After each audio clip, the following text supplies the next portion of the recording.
Okay, well, one second. Good evening, everybody, and welcome to the South Burlington City Council meeting for December 16th, 2024. I just want to say I'm sorry I'm not Helen Reilly. She usually brings goodie bags of baked goods for the last meeting before Christmas, and I fell short. So we're going to start with the Pledge of Allegiance. Mike, would you like to lead us? You can make it up next year. Next year. Allegiance to the flag of the United States of America and to the republic for which it stands, one nation, under God, indivisible, with liberty and justice for all. Thank you. Moving on to item number 2, which is instructions on exiting the building in case of emergency and review of technology options. Jesse Baker, City Manager. Thank you. So for those in the room, thank you for joining us. If there is an emergency during this meeting, you can go out on either side of the rear of the auditorium and then turn left or right to get outside. For those joining us remotely, thank you for being here as well. If you'd like to speak during any item on the agenda, you can turn your camera on and the chair will call on you, or you can indicate you'd like to speak in the chat and I will have the chair call on you. Other than that, we are not monitoring the chat for content. Thank you, Jesse. Item 3, agenda review. Does the council have any additions, deletions, or changes in order of the agenda items tonight? Nope. Seeing none, we'll then move on to item number 4. This is the time for comments and questions from the public for items that are not on our agenda tonight. Would you like to come up and speak at the podium here? And there's a button on that microphone you have to push to make it bright green. Well, it's green, but okay. Okay, and make sure the mic is close to you, and please identify yourself. My name is Carly Tillinghast. The purpose of this is to inform the council of what we have had to endure due to the rental registry you put into effect. Here's a little context as to who we are. We are a family of 3 with 2 disabled people living in the house. My wife suffers from PTSD, depression, anxiety, and our son is autistic and a senior at South Burlington. I work 3 jobs. Both my wife and I have supported public service in the city of South Burlington in numerous ways. She has worked for South Burlington Schools. The rec department was a swimming instructor for 30 years at Red Rocks. I've worked for security and surveillance alarm monitoring station, dispatched both fire and rescue for contact communications, and I'm currently doing IT support for UEM police. My wife and I have grown up in South Burlington, and there have been 5 generations of the family that lived in the city. Our house was purchased in the 50s, and my parents got a permit for upgrades to the house in the 70s, in which my parents upgraded the garage space to living space. Our B&B space is part of the house, and we've been using this space for family and friends for years. It was the family that suggested we rent this space out as a short-term rental before the registry rental went into effect. We've become dependent upon this income to survive, and since we have been in the house for over the last 8 years, we've been taking time to change things in the house little by little, like GFI plugs where they need to be, concrete siding to ensure fire safety. Our space has a loft that's been in the house since the house was purchased in the late 60s. We have felt stalked, harassed, bullied, and discriminated against because of this registry process. We understand trying to ensure everyone's safety and feeling the need to crack down on the people that buy up houses and don't pay attention to ensuring the people are safe. But this is not the case with us. We are on the property 24/7 and very involved in running the short-term rental. In speaking to someone at the City Hall before the registry was implemented, I was told we would have time to comply, and the registry did need a little bit of time to get set up as there was not one before. When I received a letter in late August, 8/29, stating I needed to register, I was fine in being informed to do so. I was not fine with being sent a letter that had a picture of the front of my house with a link to my Airbnb from the website telling me I was in violation for not having registered yet. This felt like stalking to me. I then went on the website to see what I needed to do to register. I saw there were ordinances and I wanted to make sure we were following them. In trying to get them, the page would not load, the web page would not come up. I reached out to Patricia Wyman via email saying I was not able to get the ordinances as the page on the website wasn't working. Her response back to me via email was to try a different browser, which doing the work that I do, I already had done. This made me feel like I was being blamed for the site not working. I then received another email stating the ordinances should be working to view, even though on the website they were not legible to read. And as of yesterday, they still were not legible to read on the website. However, printing them, I was able to read them better. I registered on 9/5 and was sent a bill saying it was due 10/4. I was emailed on 9/11 saying I needed to pay the bill and then pointed out the bill said it was due 10/4 and I was planning on paying it on time. The bill was paid on 9/27, a week before it was due. I then got another email on 11/1 asking where my payment was. I then responded and said I had paid it on 9/27 online and even provided a receipt of the payment.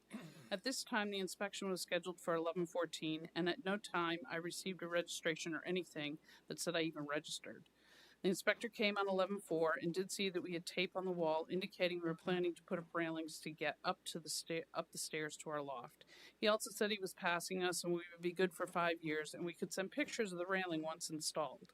I then received a letter that day, an email later that day that I did not see until 11/20, stating that we had not passed. We were informed we needed to close off the loft due to its height and we needed to wall off the closet we have under the stairs that have been used to get into the space without having to go around. The emails that we need to close the Airbnb because we don't meet code have been relentless and we feel harassed.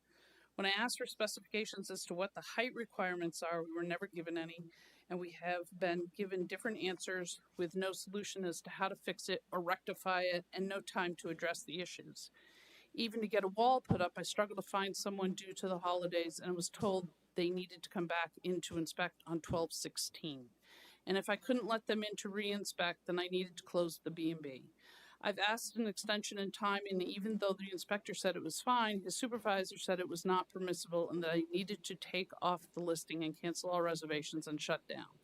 The supervisor did not care that it was the holidays and that we rely on this income and that I'm trying to make ends meet. The problem with that is Airbnb charges us 26% of any reservation they must relocate at any time during this time of year, especially cripples us.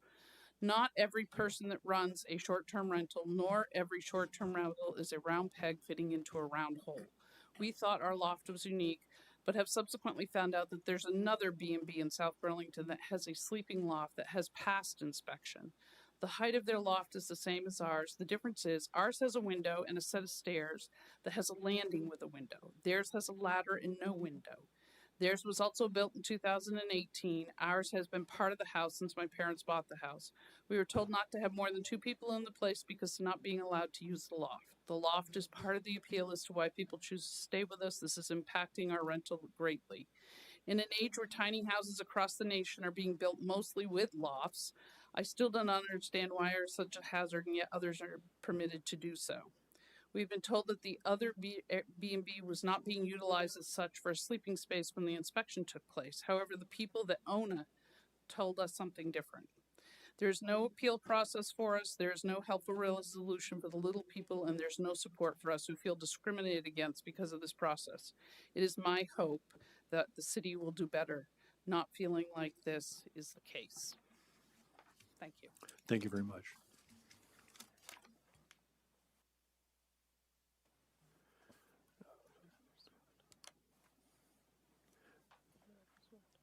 Anybody else? Uh-oh. Just throwing everything around. Hey, everybody, how are you? Good. And I think I see Clayton up there from Green Mountain Transit. Hey, Clayton, we got another 750 bus passes we're going to pick up, or 500 we're going to pick up tomorrow for Jump. We're so grateful to Green Mountain Transit for giving us, good rate. I'm with, my name is Matt Van Wagner, and I'm a South Burlington resident, 27 Birch Street. We moved here about 5 years ago. I'm addressing you today in my capacity as a resident, but also as a director of outreach and development at Jump. Are any of you guys familiar with Jump? Since your letter. What's that? Since your letter. Since my letter. Yeah. So thank you. The Joint Urban Ministry Project. It's a non-affiliated. It's a nonprofit, and what we do is we provide compassionate assistance for folks that have difficult lives economically and trying to stay housed, trying to get the food they need to eat, trying to get to work, trying to get to the clinics, trying to get to wherever they are. We see about 3,000 individuals every year at our downtown Burlington Outreach Center on Thursday and Friday mornings. We see about 40 to 45 households, and We, as part of that, we also see a number of folks that come in from South Burlington. Okay, over the last number of years, 278 folks, South Burlington residents, housed, unhoused, couch surfing, in lots of different situations, come by. And what we were able to help them with is food cards for the groceries at Hannaford's and City Market, bus passes with Green Mountain Transit. We'll make a utility payment for them if they, if they're housed and they're just hanging on by their fingernails. We offer laundry services. We buy some passes for Greer's and also for a place up in up in Winooski there, the clothes quarters.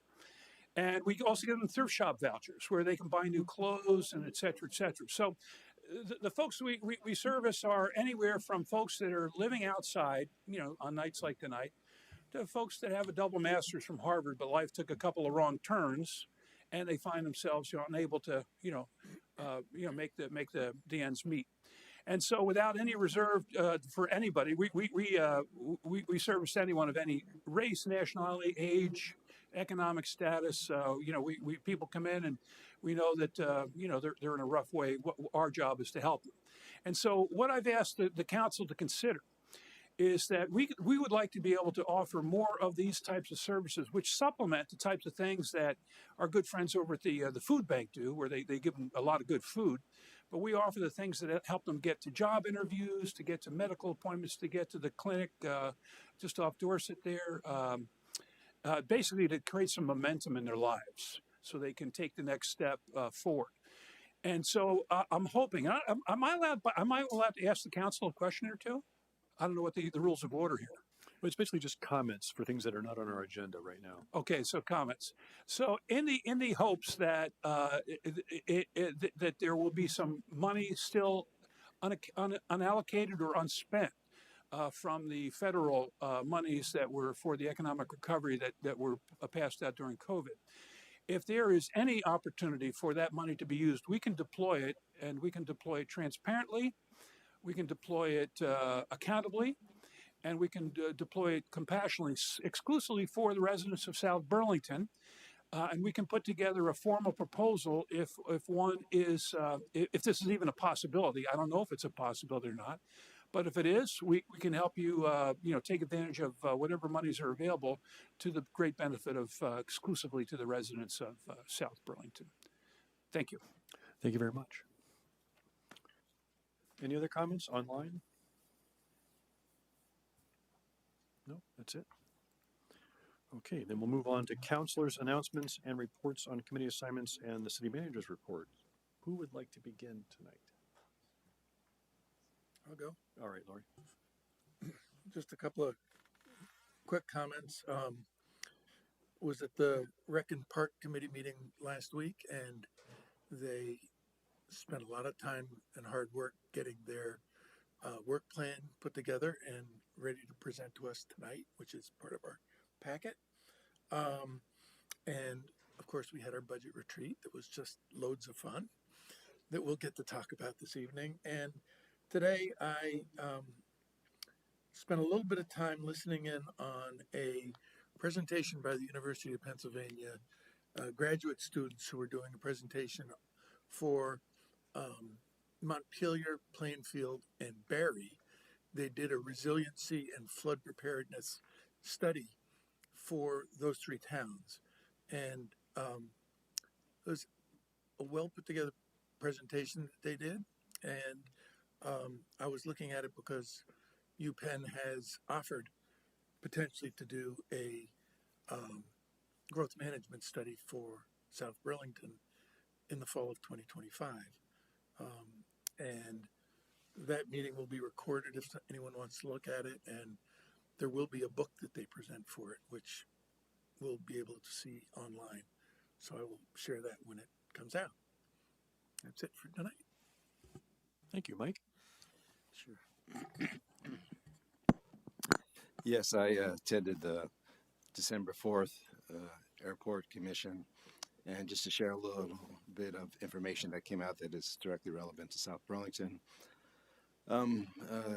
Nick Longi confirmed that as far as it goes, constructing the bike path along the Greenway along the airport That will commence this coming summer of 2025, and will be completed by the end of the year, which is great news for that corner of our lovely city. And that will also just leave one block from Airport Road to Wilson Road to connect that particular path to the Kennedy multi-use path that goes to the high school and the Veterans Memorial. So hopefully that is something the city can step in. I understand it's, from speaking to Erica, it's not that tricky, so it's just a decision of identifying the resources and the time to do it. But that would be a great way to end 2025. I also asked about the status of noise mitigation. They confirmed that under the last noise review, there are 618 houses that, or housing units, some of them are multi-units that fall within that range, and that by the end of 2025, 86 of those houses will have been outfitted for noise mitigation. They also said that they are waiting to hear, or should hear by the end of the year, on whether how much, if of this 18.75 million fund that the DoD has set up to help accelerate this process, how much of it they would gain. Basically, FAA is providing $5 million every year, which allows 50 houses. If for every $5 million they would get from the DoD, that would increase the number by 50 as well. They also announced the good news that they're proceeding with the next terminal, and they'll start drilling for the geothermal heating component this spring, and they'll also proceed in replacing existing lighting in all existing structures with more efficient lighting. Also, just something a heads up to people, apparently they will be asking for a change in the ordinance that will allow their traffic police to cite tickets. So if you're someone who likes to pull up to the airport and run inside or see people off, you will be ticketed. But to offset that challenge, they will be opening up a 1 hour parking free site where you can basically park your car and do the same. I also attended the Bike and Pedal Pedestrian Committee on the 11th. As we have in our packet, their great work of identifying this unique opportunity to finish 3 sidewalk components was approved, or the grant will be going forward for it along Woolston, and they cited that this is very important for human face and very important for climate change. I would just also say it's also very good because it will be connecting the 2 beta units, which just shows that we're business friendly and hopefully encourage companies like Beta to invest here and help grow our revenues for the city. Also, in attending the CCRPC legislative breakfast and then also attending a GMT meeting, I was very happy to hear that CCRPC will be doing 2 studies that will help, I think, us directly with GMT, or actually the whole network. It will basically look at redefining the assessment methodology for how communities are assessed, and I think this will align it much more with those communities that engage to be able to basically pay and have a direct correlation to the services they get, which I think is fair and will help us, I think, as we try to help GMT reimagine some routes. And they'll also do a study on the possibility of allowing public transits when they come up to traffic lights to get priority and to go forward, which will accelerate the movement of our buses around our routes, which will then make them more competitive and more interesting to people who go in single occupancy cars. And the last thing is and also I think for me it was very interesting to hear Charlie Baker conclude that meeting by saying that his judgment is that we need to shift from managing growth to support growth in the right places, and I would definitely share that view. Also attended the councilor listening session over at Chamberlain with Elizabeth, and we had 6 people show up, and just some of the issues that popped up was discussions about long-term revenue growth in a way that doesn't put it on housing. Also, some concern was expressed about the speed on Market Street as we move it to a more dense area, and particularly the turn on Heinsberg. We were able to say that there'll be a stoplight there shortly. And then there was also some concern expressed about public safety in the city center as it evolves, something that we were all encouraged to keep an eye on, and also some concern expressed about the lead-based flight fuel and the good news that Beta has moved to biofuel. Hopefully that's first of many changes in that area. Thank you. Thanks, Mike. Andrew? Sure. So, attended an economic development committee meeting, and the highlight there was interesting presentations by a couple of folks from the Small Business Administration. And I wasn't aware of these just tremendous resources, in-state loans, advice, mentoring for folks that want to start, operate, and sell small businesses in Vermont. They pointed us to this website, score.org, which maybe we can advertise in City News, that has just tremendous resources. So that was really interesting.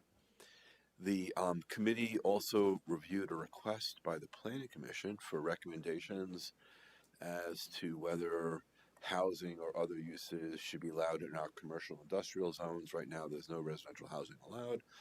And if so, what type?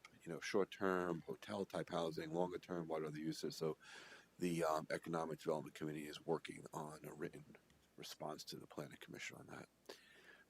Lori and I attended a Sexton's meeting. And we heard for most of the meeting from a gentleman by the name of Patrick Healy, who runs the cemetery in Montpelier. Really interesting meeting, stuff that I knew nothing about, running cemeteries and all the nuances of how you do that. The one thing that struck me is that they sell their plots for $1,500 a piece, and then for an interment they charge another $1,500. So a total of $3,000 really for each burial. We charge a total of $500. So I think there might be some marking to market that we need to do with how we charge. And there's lots of discussion about perpetual care, how you fund it, who pays it, who does it, is it permanent staff, is it volunteers, is it city, is it this or that. So I think there's a whole bunch of issues there that are worthy of discussion. I attended an SBBA meeting, and they were largely happy with our draft budget, like that we were targeting CPI. They still would want more money for roads and infrastructure, and express concerns about our LDRs making building in South Burlington more expensive than surrounding areas. And I encourage them to talk to those surrounding areas to bring everyone up to our code. Finally, I met with Beta, with a woman who's presented here a couple of times, Beth Sigmund, to talk about lead in the small planes. And they reported some really good news. They are about to install their own tank of unleaded gasoline and basically not use the normal distribution services there, which provide only leaded gas. And they've also transitioned, or will be transitioning shortly, all of their planes that they use for flight training to the unleaded gas. So they'll either have planes that use unleaded gas or electric planes, and that will then largely address all the issues of lead from the planes that Beta is using. And they were the major user of the flight training facility. And just to back up on this, a study just came out over 20 years that scientists now think lead is like the thing that's principally responsible for why there's so much ADHD, like 150 million mental health issues attributable to lead in our environment. So it's a really, horrible poison. At the end of the meeting, Beta agreed to arrange and join a meeting with Beth and I to go talk to the Flight Academy to explain to them how Beta is making this transition and to try to help them with the same transition. Elizabeth? But I won't repeat some of the meetings I also attended. I think Mike and Andrew covered many of those. I did attend the school board meeting, and an interim director has been appointed to replace Elaine Sasai. There was a lot of discussion about the state tax letter that was issued with a 5.9% yield. Subsequently, I attended the legislative forum where the discussion was largely around education funding. And a lot of the feedback was to be cautious about that yield number. It was good to have it, good to have it early, but there is some anticipation that districts around the state and supervisory unions might kind of fund budgets in excess of that, so that it could change, and that number is not fixed by the legislature till May. So those were two forums that were really focused on ed funding and some of the future of ed funding and how it may impact our taxpayers. I did have an opportunity to attend the signing of the Wheeler permanent easement, and that was kudos to the group who's sort of worked long and hard to make that happen. It was nice to see all the folks who had done that work really showing up and supporting that. I also sat in on the Vermont Housing and Conservation Board meeting, and that was billed on the Longview project. That was billed as a 10-minute meeting, so I had to leave 35 minutes later, and the presentation hadn't even been made at that point. So unfortunately, I didn't get to listen through the deliberations, but a lot of interest in the project, and a lot of great input from that board. And then a quick one, the new reformed, reconfigured housing committee will have its first meeting this week on Wednesday. So I'll report back on that at our next meeting. Thank you, Elizabeth. I made an appearance at the park opening of all the beautiful LED lighting that's up at Veterans Memorial Park, and I took a picture of 3 very cold Parks and Recs employees in the little shed. I don't know how hot the hot cocoa was at that point, but if you haven't been up there, nice thing is it's not muddy, right? And so you can walk around. There are 3 colored tunnels now, not just one. And if you go up to the stage and warm your hands on the fireplace, it's just light, but anyway, you might feel warm. I also visited the SBBA for a 1-hour meeting at OnLogic where we talked about many issues with the city. And one of the issues that came up was, do we have a graffiti ordinance? And I thought, that's very interesting, because we do have some good examples of graffiti in the city, don't we? I also was a judge in the Ugly Sweater Run 2 Sundays ago, and it was pretty well attended. It was not their best day. It was kind of rainy and cold, but it was a good time, and what I call Champa Claus was there. So Champ made an appearance dressed with a Santa Claus outfit on, and the kids loved that. I also attended the same education finance legislators meeting at the library. That was very informative, but there are still a lot of questions left. I attended a planning commission meeting where there was a very long review of the form-based codes and the design criteria, and an architect presented, and one of the questions was, should some of the design be relegated back to the DRB instead of just being administrative review? And it was a pretty long discussion. I don't think they reached a conclusion on that, but that was the item of the day. I also attended that CCRPC Municipal Legislative Breakfast. Chris Shaw, our representative to the CCRPC, gave the welcome opening speech, and Charlie Baker moderated a discussion among the different members that were there. I also attended the budget retreat, as everybody else did. It was a great day. I just want to remind everybody that UVM is playing the final NCAA soccer final tonight in Cary, North Carolina. They're playing Marshall. Go UVM, right? This has been a great voyage for them. And then to your point about the airport commission, right, and about the parking situation, I just want to highlight the difference in the philosophies between Burlington and Plattsburgh. We use Plattsburgh fairly often. They don't care who parks at what curb for how long. I've never seen anybody come out and say you really should move your car. People line up and just stay there for like a half an hour. They run inside. So it's a different story, and I understand that they're different, sites, but it's really interesting. And that's all I have tonight. Jesse? Thanks. Few quick updates on the Ugly Sweater Run. This was the first year Recreation had took over operating that, so thanks to Adam and his team for doing that. We had 130 runners, and they received 85 pounds of food for this food shelf, which was great.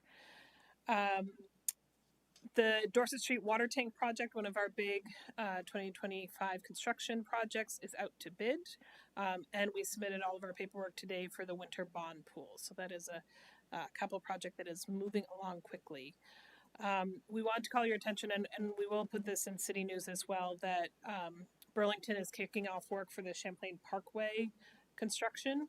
That is a Burlington managed project, and if folks have questions about that project, the city has set up a specific email address, and that is info@champlainparkway.com. So again, that will go out in City News, but just wanted to put that out there. I do want to give a few more sentences on the Longview project at VHCB, so that this is the 1720, 1730 Spear Street project. Heard, as Councilor Fitzgerald mentioned, by the VHCB board on Friday. They approved, the board at the end of the meeting did deliberate for a while and approved an amended resolution from what you all have previously seen. That amended resolution requires the conservation of 36.4 acres with a transition zone that would allow for some other community uses in that transition zone, including possibly affordable housing. So we are awaiting feedback from the property owner and the final documents for VHCB, but for now, there's no action needed by the council. And then finally, I just wanted to share that over the holidays, some of our City Hall offices will be going down to a skeleton crew to allow our staff to enjoy time with their family and friends. All services will still be available with people here, and of course your first responders and public works crews will be here most moments of most days. So please bear with us. Thanks. Jesse, just a question for you with respect to Longview. If we wanted to respond to VHCB's resolution, could we discuss that during other business? We'd have to warn that as an agenda item. If you wanted, I would recommend you talk about it as a warrant agenda item. I would also recommend that you talk about it after you know what the property owner is going to do. I certainly don't know. The city has not been informed. It's up to you. If you want to add it as an agenda item, I would go backwards on your agenda, back to consider the agenda for tonight and add it now if you want to do that. I would recommend you hold and talk about it on January 6th at the earliest. Okay with Jan 6th as Yeah, one I am agenda too. item. Yeah, okay. And is that it? That's it for me. Yeah. Thank you, Jesse. We'll now move on to the consent agenda, and it's pretty long, so please bear with me. Item A, consider and sign disbursements. Item B, approve the minutes from August 20th, 2024, September 3rd, 2024, and September 9th, 2024 of the City Council meetings. Item C, authorize the city manager to execute a 3-year contract for the purchase of Oracle NetSuite finance software for a 3-year term and authorize up to $381,000 of ARPA funding to cover year 1 fee, year 2 fee, and implementation services. Item D, authorize the city manager to negotiate and execute a contract with Civic Sol to deliver an economic development strategic plan for the city. Item E, award the Dorset Street Pavement Rehabilitation Phase 4 project base bid to Pike Industries and authorize the Director of Public Works to sign all paperwork and manage the contract going forward. Item F, approve Resolution 2024-26 clarifying the number of South Burlington Library trustees. Item G, approve a grant request for the VTrans Transportation Alternatives Program for the design and construction of 3 missing sidewalk segments along Williston Road between Kennedy Drive and Shunpike Road. Item H, approve the lead service line inventory loan agreement from the Vermont State Revolving Fund, that's SLI loan RF3-564.10, still going. And item I, approve a plowing agreement with Hillside at O'Brien Farm for the plowing of roads and authorize the city manager to sign the agreement. Do we have a motion to approve the consent agenda? I move to approve the consent agenda. Second. We have a motion and a second. Is there any Just discussion? a clarification Question? Sure. on item C. It says authorize $381,000 of ARPA funding, but previously the council's already authorized that. I just that's a question, right? I.e., the $2,165,000 of ARPA balance is already net of that 381? So I believe what, Martha, come on down. Why don't you sit down here tonight? You previously approved the use of some money, not the total balance. And the reason we're upping the total balance in this agenda item is because it will be under contract by the end of the calendar year. So it will free up other funds to be reallocated under your ARPA inspired fund balance. Right. So just my simple question is, Martha, you wrote, thank you, that our ARPA inspired fund balance is 2,165,000 or something. Does item C change that? If you approve it, it does not change it. If what? It is already included in the calculation in the It's already ARPA net. memo. That's what I thought. Okay. So we have 2,165, even if we approve the consent agenda. Correct. Thank you. And can we can I clarify that budgeted operating funds that were previously approved are freed up That's by transferring this? that's correct, and it was also included in the memo for the finance software that you, with your approval of the use of ARPA money, you are then releasing the 275 that you had previously allocated for that project. Any other discussion? I just had Go ahead. two other quick comments. One, very, very impressed with the Civic Soul presentation that was made to the economic development plan. I'm looking forward to getting those results. And I had a question on the plowing agreement, which was really simply that it hasn't been signed, but there were dates that predate signature, including a payment that was due in November. So that was the only comment I had on that, just for clarity with this agreement. I'm sure that can be taken care of easily. We always have the parties sign before you sign to make sure that something's not coming to you that they don't agree with. Thank you. Appreciate that. The staff have been busy, I will just say. Any other discussion? Ready for the vote? All those in favor say aye. Aye. It's unanimous. Thank you very much. Moving on to agenda item 7, which is discussion, receive an overview and budget request from the South Burlington City Center Collaborative, the SB3C, to support vibrancy in City Center. And Heather Tremblay will be presenting. She's the chair of SB3C. Good evening, Heather. Good. How are you? Don't forget to turn on your microphone, make your break green, and pull it up close to you. Got the microphone. Now Pull I've it, got to pull, share. pull it right up next so we can hear you. Got it. Thank you.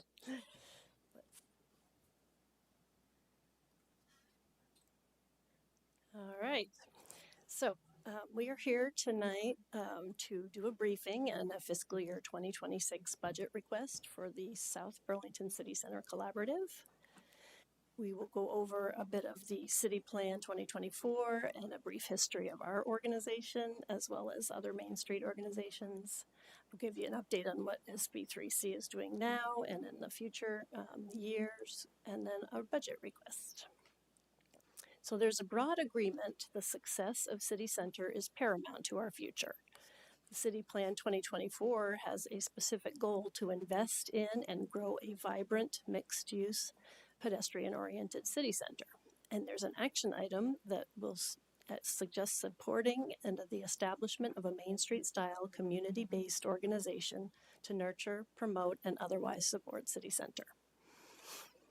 Our purpose, the South Burlington City Center Collaborative, is a not-for-profit, volunteer-driven organization formed to enhance the future of City Center through a collaborative community effort representing the interests of businesses, residents, property owners, organizations, institutions, and the City of South Burlington. SB3C works to support and promote a healthy, vibrant, bicycle and pedestrian-friendly center of community activity that offers entertainment, shopping, services, and a gathering place for the community. We were established in 2015 with the city, and we registered as a 501c nonprofit, and we've invited residents, business owners, and property owners to become members. We operate in partnership with the city and the state of Vermont.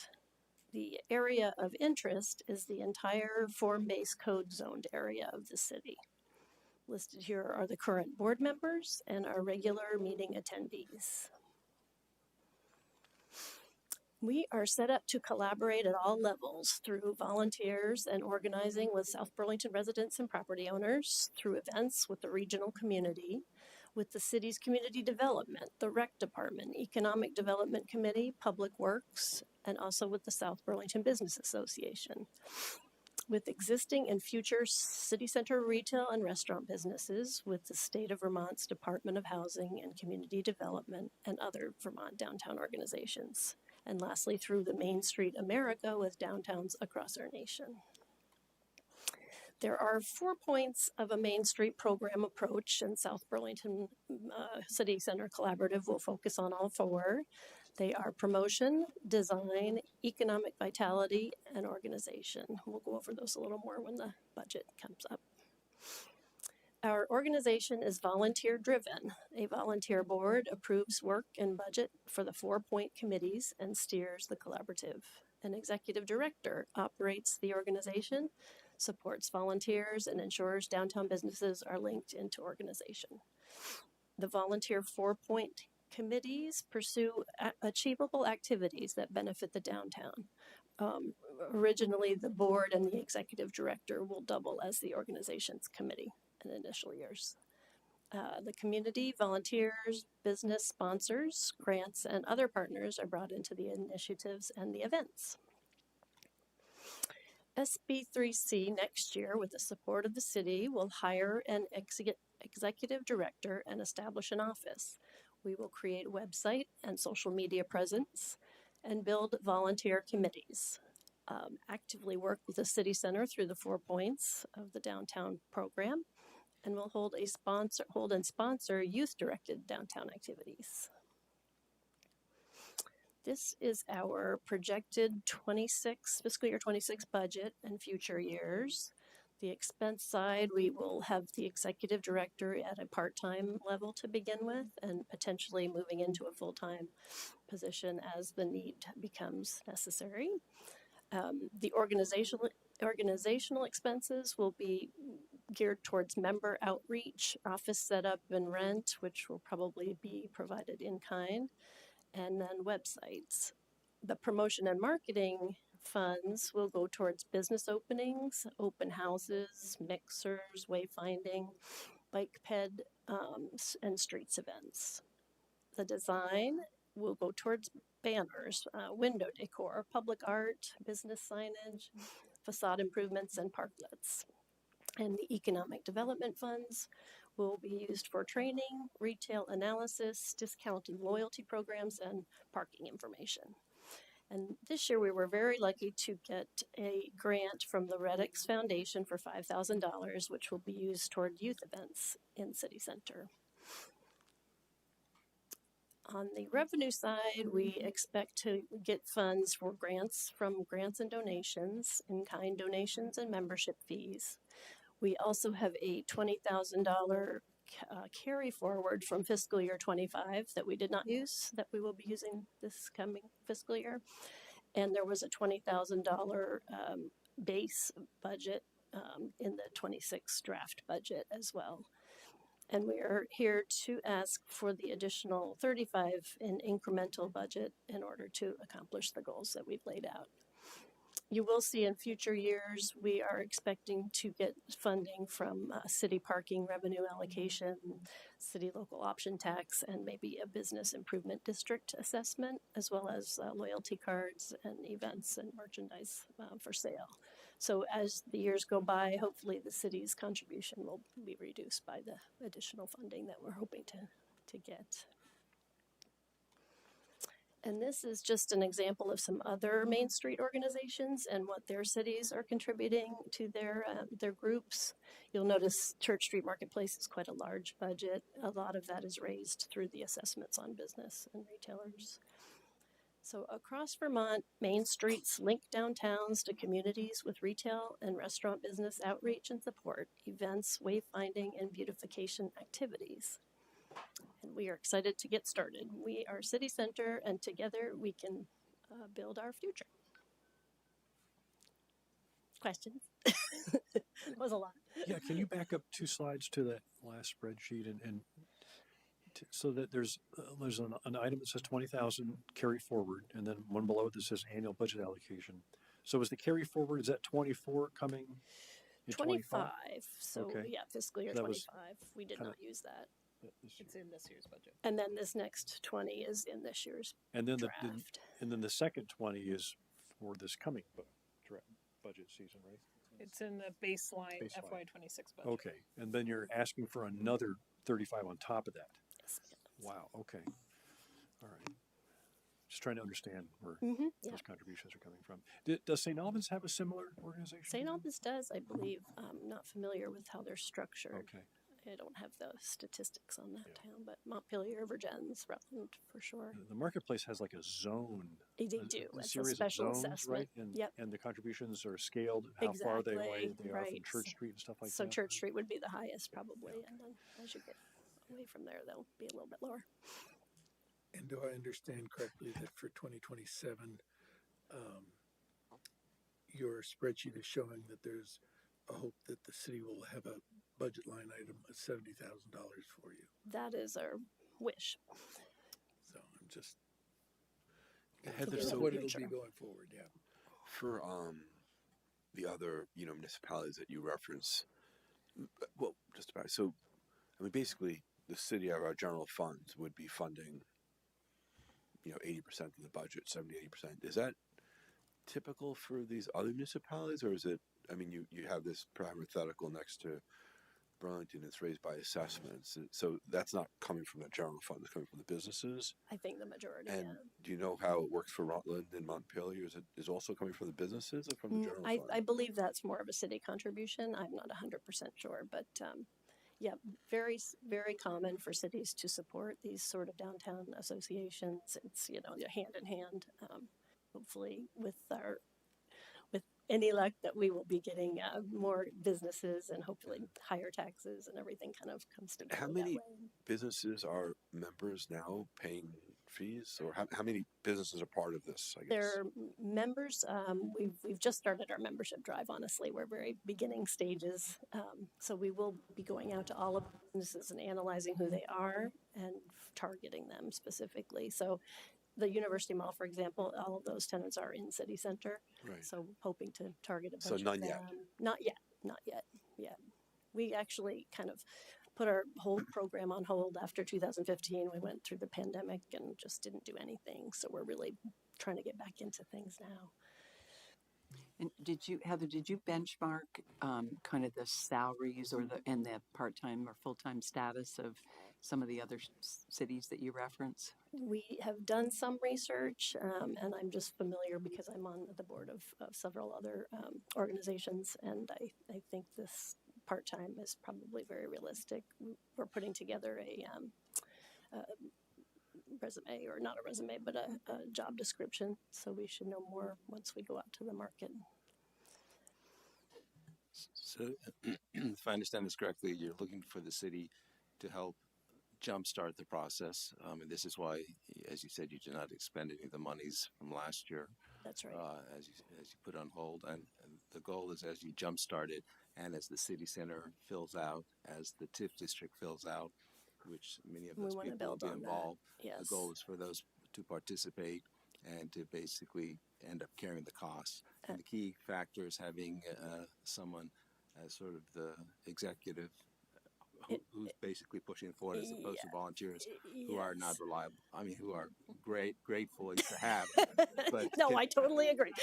cannot be committed to coming because can't say, there's a salary attached It's to your been show. hard for just the volunteers. Having missed a meeting or two myself. So, and then obviously the relationship with the city becomes one much more beneficial to the city because it basically drives events, helps grow revenues, helps grow the value of our local option tax in terms of what it generates. So it's a short-term paying for long-term gain, if you would just put it simply. Yes, I agree with that, definitely. Can you tell me about the youth events that you might plan with that grant? Yeah, what were we talking about, Bob? Bob had some good ones. Bob Britt, member of the board as well. Sure.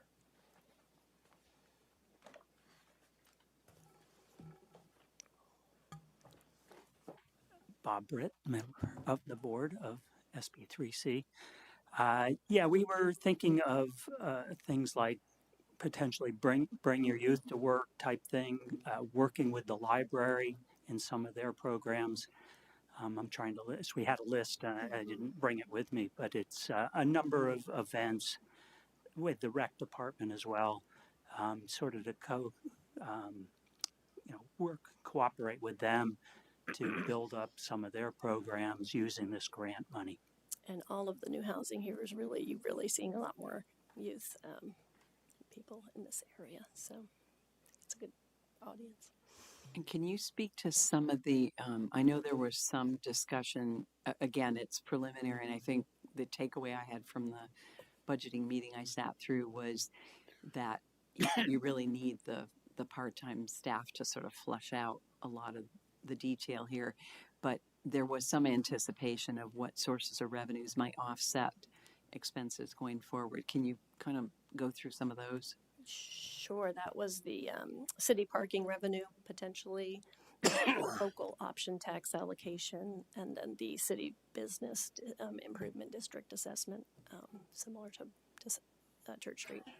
We also believe that businesses, once they see this for their employees, for say a Beta Technologies potentially, that they will be interested in maybe providing grants going forward if we're making the city, a vibrant downtown, something for their employees to attract people to South Burlington. So we do believe that besides just having dues for the different companies, retailers and restaurants that are members, that there will be available funds from the greater South Burlington and maybe beyond region, again, just to make it a vibrant city center.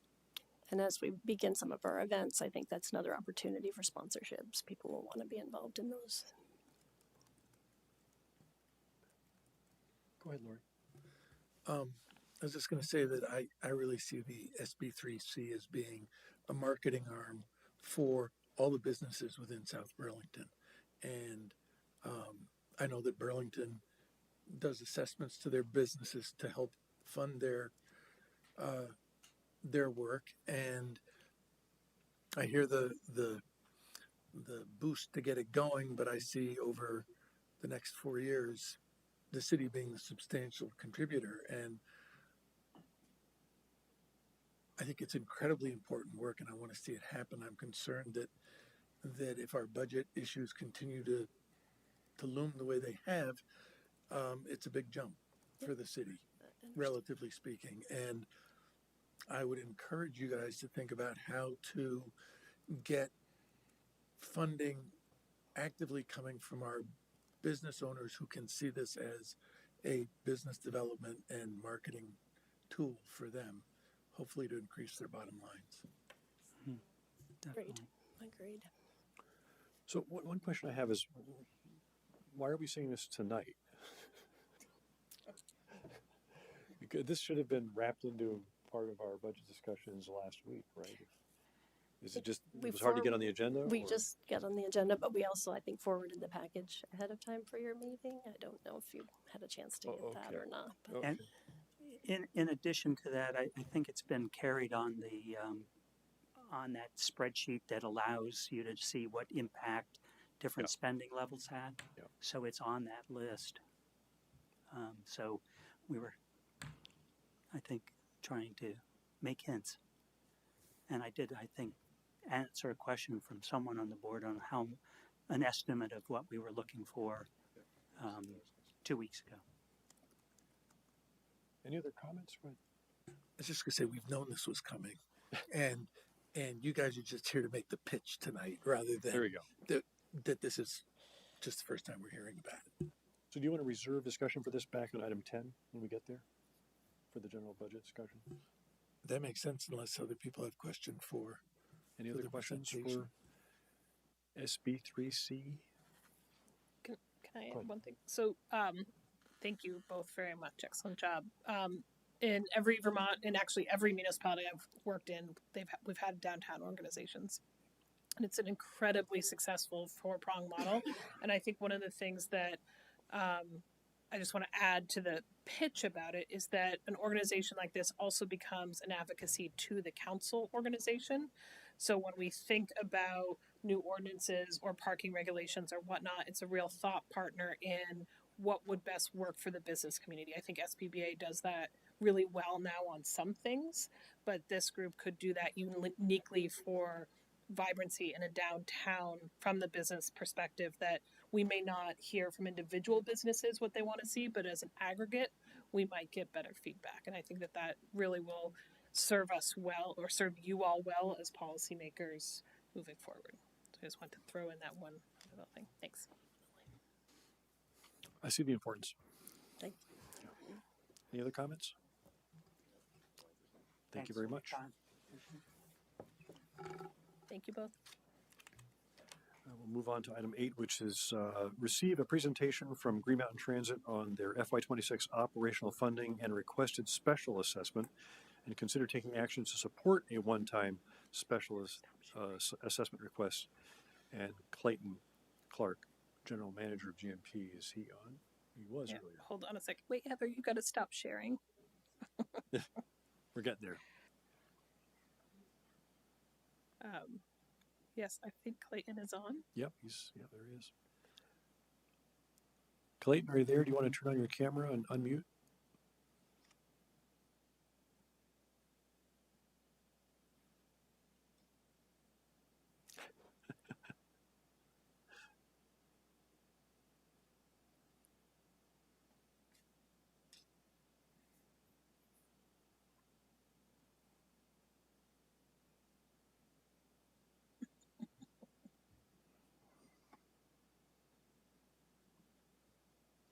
Not being in there in person, this is the second time I've come to you in a row where I've had the Milton Select Board on the same evening and need to participate via Zoom to do both.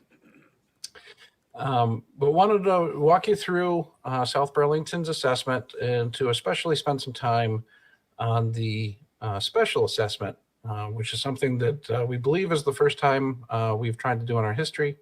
And a lot of folks have had questions on that. And so I'll do my best to kind of set the stage. And so before moving forward, though, I want to give a couple of thank yous, because there's some people that are there at the tables at the front that are super helpful to me at GMT. And I want to start off with Jessie.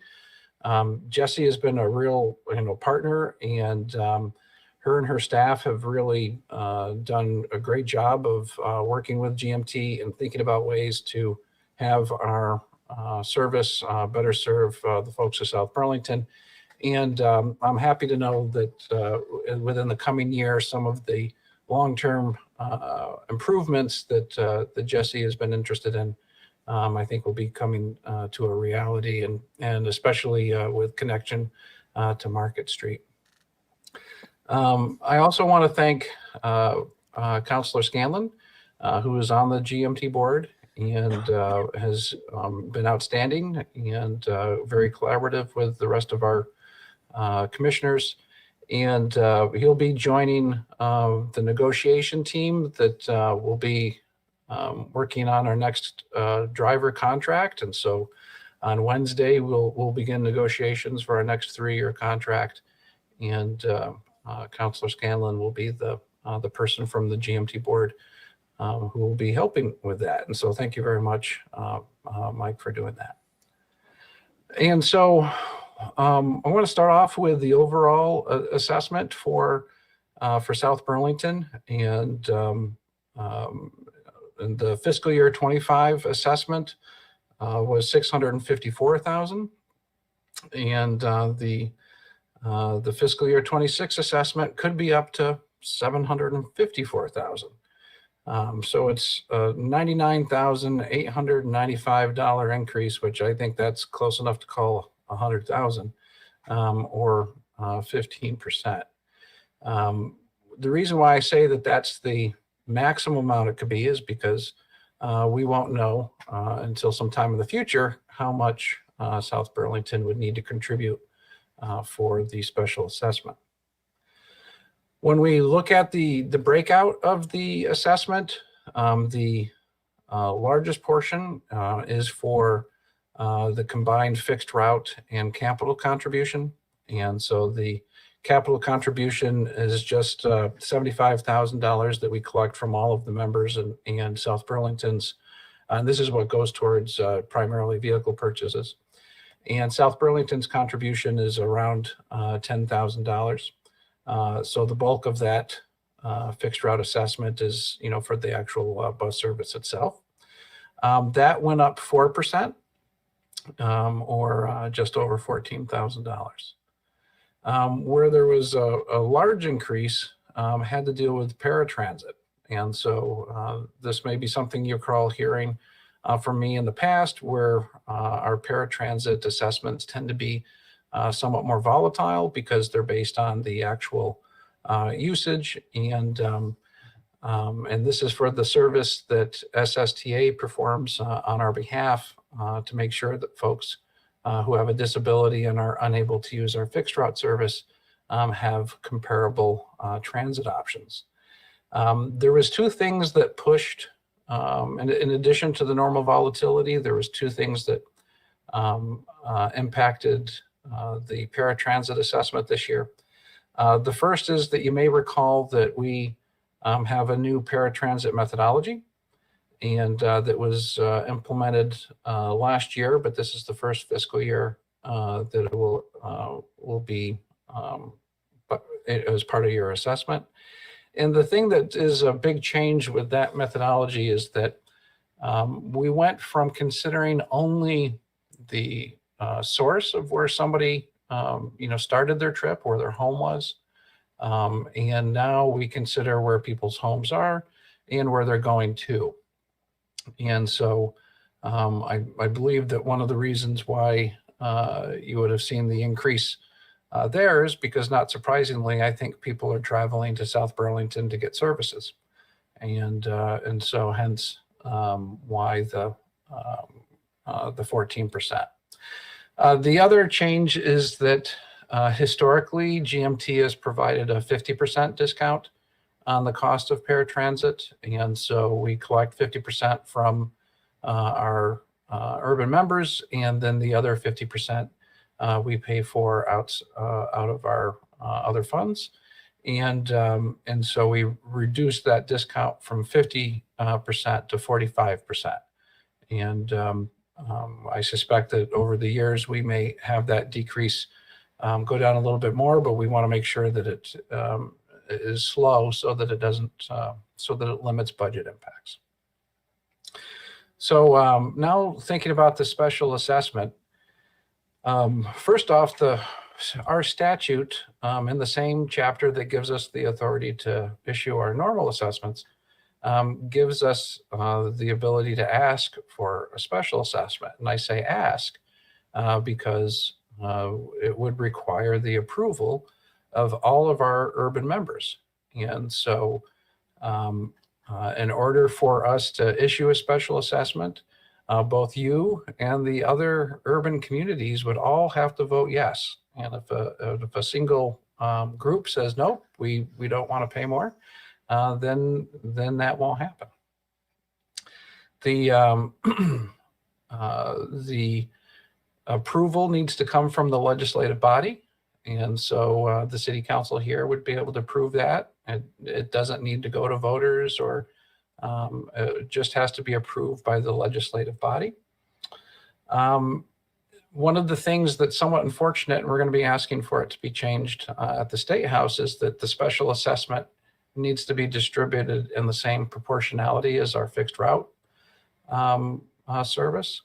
And so, and that we found very challenging for this year because that proportionality is based on our current service levels, which may change with service reductions. And so you're going to hear in a moment that the special assessment is actually not for service, but is for other items.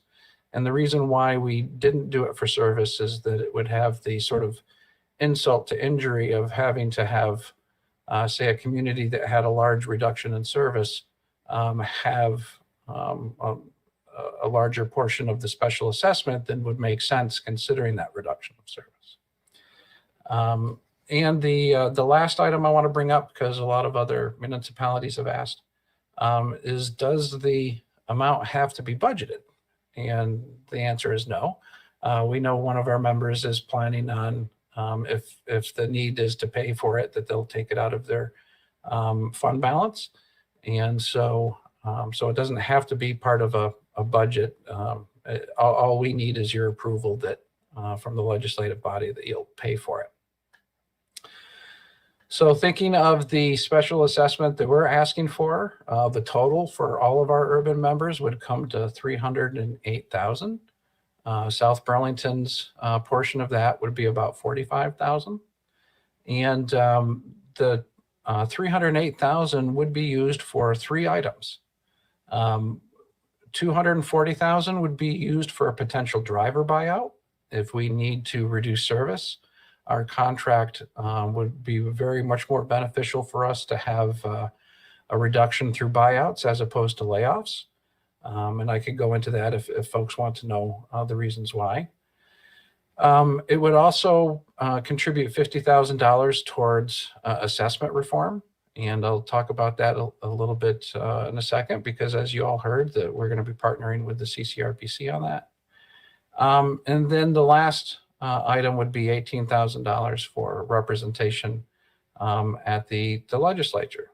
And so one of the things that's sort of become clear to me with us being removed from Montpelier and with especially with VTrans, having folks at the State House every day, it was just hard for us to keep up with fluid political items. And so we're going to be getting some assistance there. So, on the one hand, I'm telling you that the special assessment is something that requires unanimous approval. So if anyone votes it down, you wouldn't have to pay for it. But you might also not have to pay for it because we might not need to use these funds. And so I'm so happy that since the board approved us going for a special assessment, that in working with Charlie Baker at the CCRPC, he thinks that for GMT and CCRPC to partner on this project makes a lot of sense. We think that they're great because they're a known and trusted actor with all of the folks that we're going to be wanting to sit down with and come up with a new assessment methodology. And so what that means is that we expect that there will be costs for this work. But we're not going to have to go out and pay a consultant, to bring in and to assist us with it. And so right off the bat, we know that we're not likely to need anywhere near the $50,000 for that. Similarly, if we have a positive legislative session and we get additional funding, then there wouldn't necessarily be the need for a driver buyout. And so I'm just letting you know that there's 2 different ways that that $45,000 that's part of your assessment and is not quite half of the increase to your overall assessment that may not be necessary. And so that's kind of the walkthrough. I can tell you before turning it over for questions that we have been working very hard on addressing our funding gap, and we've been partnering very well with VTrans, and because of that, we think that the service reductions that are going to need to be implemented come this next June are likely to be not as severe as we had originally thought. And just as far as the timing is concerned, what you can expect is that on January 21st, the GMT board will approve a next potential reduction list. And then we will vote on that at our February meeting. And so by the end of January, you'll kind of have an idea of what the additional reductions could look like. I think South Burlington is going to come out of this with some service improvements, and overall, I think that you'll be, I hope, happy with how the modifications are going to be improving transit in your municipality. And so with that, I'll stop talking at you, and or stop talking at my screen in the basement, and we'll answer whatever questions you have. Thank you, Clayton, for the update. My question is, if you don't need or use all of the $46,000 special assessment based upon what your costs are next year, what happens to the unused balance? So we would not even bill you for it. And so with the special assessment, we would end up sending you a bill. I think that we would do that quarterly, just so that, but we'll work with each municipality to see what they prefer. And so, so ideally, if it was not needed, you would have never have given it to us in the first place. Okay, I didn't know that. Thank you. Other questions? Okay. Clayton, I've got two questions for you. The first one is, in all your presentations so far, have any of the municipalities said no to the special assessment? None have voted on it. And so if you go tonight, you'll be the first. I can tell you that there's 3 municipalities that I think is a very good chance maybe no votes, and we've already heard from one of them that at least the town manager is going to recommend approval. Another municipality had said that they were likely not to approve it, but that was when they thought that part of their service was going to be cut with the Milton commuter. So that's Milton. And we ended up not cutting that service the way expected. So I think that may, positively influence their vote. And so nobody has told me outright that they don't plan on supporting it. But like I said, it just takes one municipality. Okay. The second question I have is, do you have a projection of what you think the total ridership numbers would be for 2025 for South Burlington? I can tell you about how many trips passengers take on the GMT in a year. Sure. And so I know that we're going to be getting our new annual ridership report in January, and that will break out by the route. And so what I do know is that when you look at, say, the number one, it's our number one bus as far as ridership, and it moves about or provides about 500,000 rides a year. A bit more than that. I think we may actually get over 600,000 for this year. And I do know that a big chunk of that comes from South Burlington, but off the top of my head, I can't tell you what that rate is. And then also the 11, which is one of our underperforming routes, it still moves, I think, close to 100,000 people a year, or 100,000 rides a year. So South Burlington is definitely one of our heavy users, and it's why you all are the second highest, with only Burlington providing a larger assessment, because you all have more service than all of the other municipalities. And so how about I get back to you with a report on the ridership in South Burlington, and I'll get our planning director to provide that to you, because his data is going to be much better than what I can remember off the top of my head. Thank you. Mm-hmm. Can I just clarify, of the total ask that's in the summary letter, what is in the budget currently for GMT? So in the baseline budget is the full operation allocation of 754,000 minus the 45,000. So it's just the special assessment. That's not in the budget. Thank you. I don't believe that should be built into the operating budget because it is one time. However, I would recommend you send a signal that you will approve it this year, And I say that for two reasons. One, I think that I think Clayton is working really hard to be strategic in the face of a financial crisis, and thinking about things like buyouts versus RIFs is how we make this organization financially more feasible over time. And we will only get billed if it's used, and we don't have to identify the funding stream tonight. So we as a community are the ones who would be most likely benefiting from these reductions and the realignment that is currently enabled. So if we are going to benefit from that, we should kind of get out ahead and say to other communities, we are behind the strategic decisions GMT is making to try and come out of the financial cliff as fiscally prudently as possible.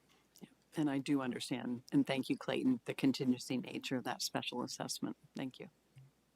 Thank you. Hi, Clayton. So just to drill down a little more on those last thoughts, and then I have something else to ask you. If we don't agree to the special assessment, and then you don't say have money for buyouts, does that mean that, in the medium, long term, things are just more expensive, and the normal assessment will at some point increase in the future because you can't operate as efficiently and won't be able to deal with your employees as efficiently? So we just kind of cutting our nose to the spite our face if we don't approve it, kind of thing. Sort of, and to Jesse was alluded to the buyout being strategic. The reason for that is under our contract, before we involuntarily lay somebody off, we would have to lay off all of our part-time employees first.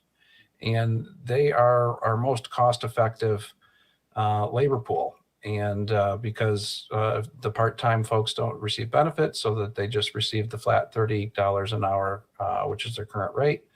And so we don't want to we don't want to lose that labor pool by having a layoff action. That makes sense. Okay. And and I appreciate all the hard work that you and your staff and colleagues have done, and I've been following. I know the budgetary pressures that you're under, but to bottom line for the city, though, I guess where GMT is asking us to basically fund another $100,000, and we're losing access to the airport. That's kind of like our bottom line, right? As we explain this to voters, and that's just where we are. Yeah, I will say that I can't get too far ahead, first off, because the board is going to have to agree with our recommendations. But in the plans that we have that will be released in January, we are looking at continuing to have access to the airport. Oh, that'd be very welcome. Yeah. Can I add one thing? And so I think that's a true statement, but it is also including the realignment of the 11, which picks up Market Street in a way that we don't have right now. So we are basically trading, in some ways, the airport for Market Street, which our hope is that Market Street drives up the ridership significantly and keeps other buses off of Market Street from a direct employer. And I would just add, I can completely agree with Jesse.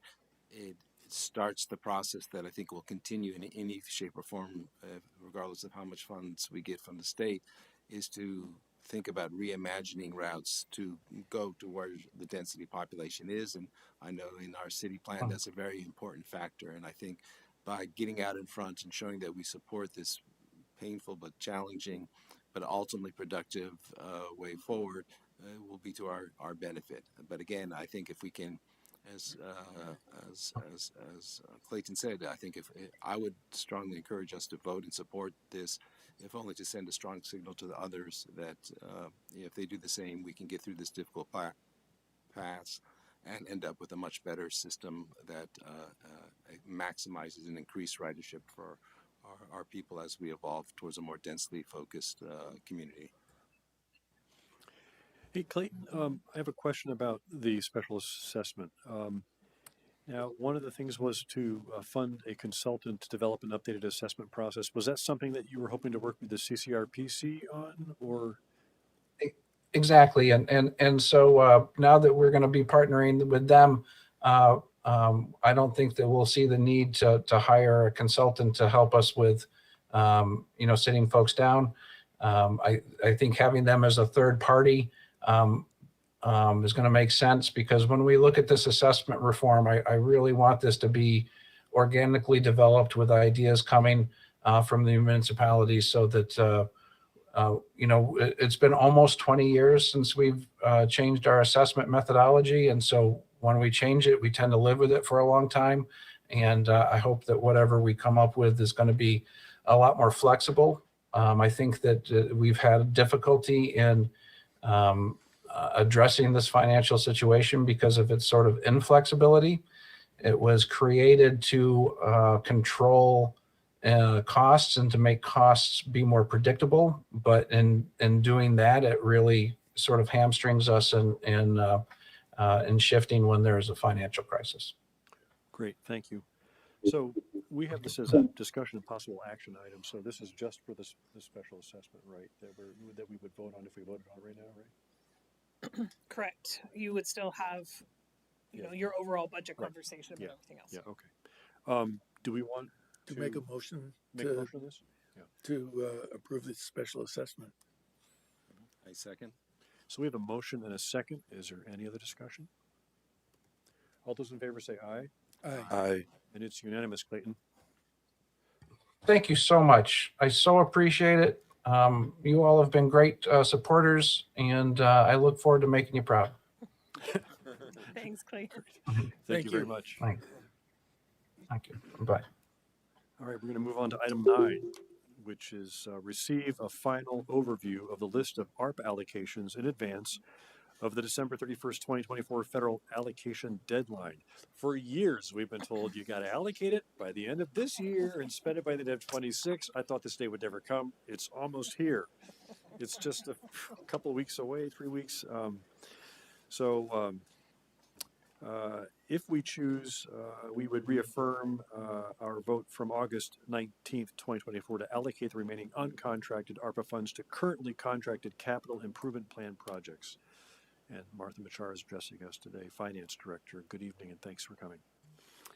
Good evening, Martha Machar, Finance Director. The overview today is just to provide you the final numbers that we provided back in August when the new rule came out, and we were thinking of what would the solution be so that we do not lose the balance that will not be contracted when the state they finally approach, which is almost here pretty soon. So the only few changes from that meeting is the 400 that the CHT returned back that was previously allocated to them.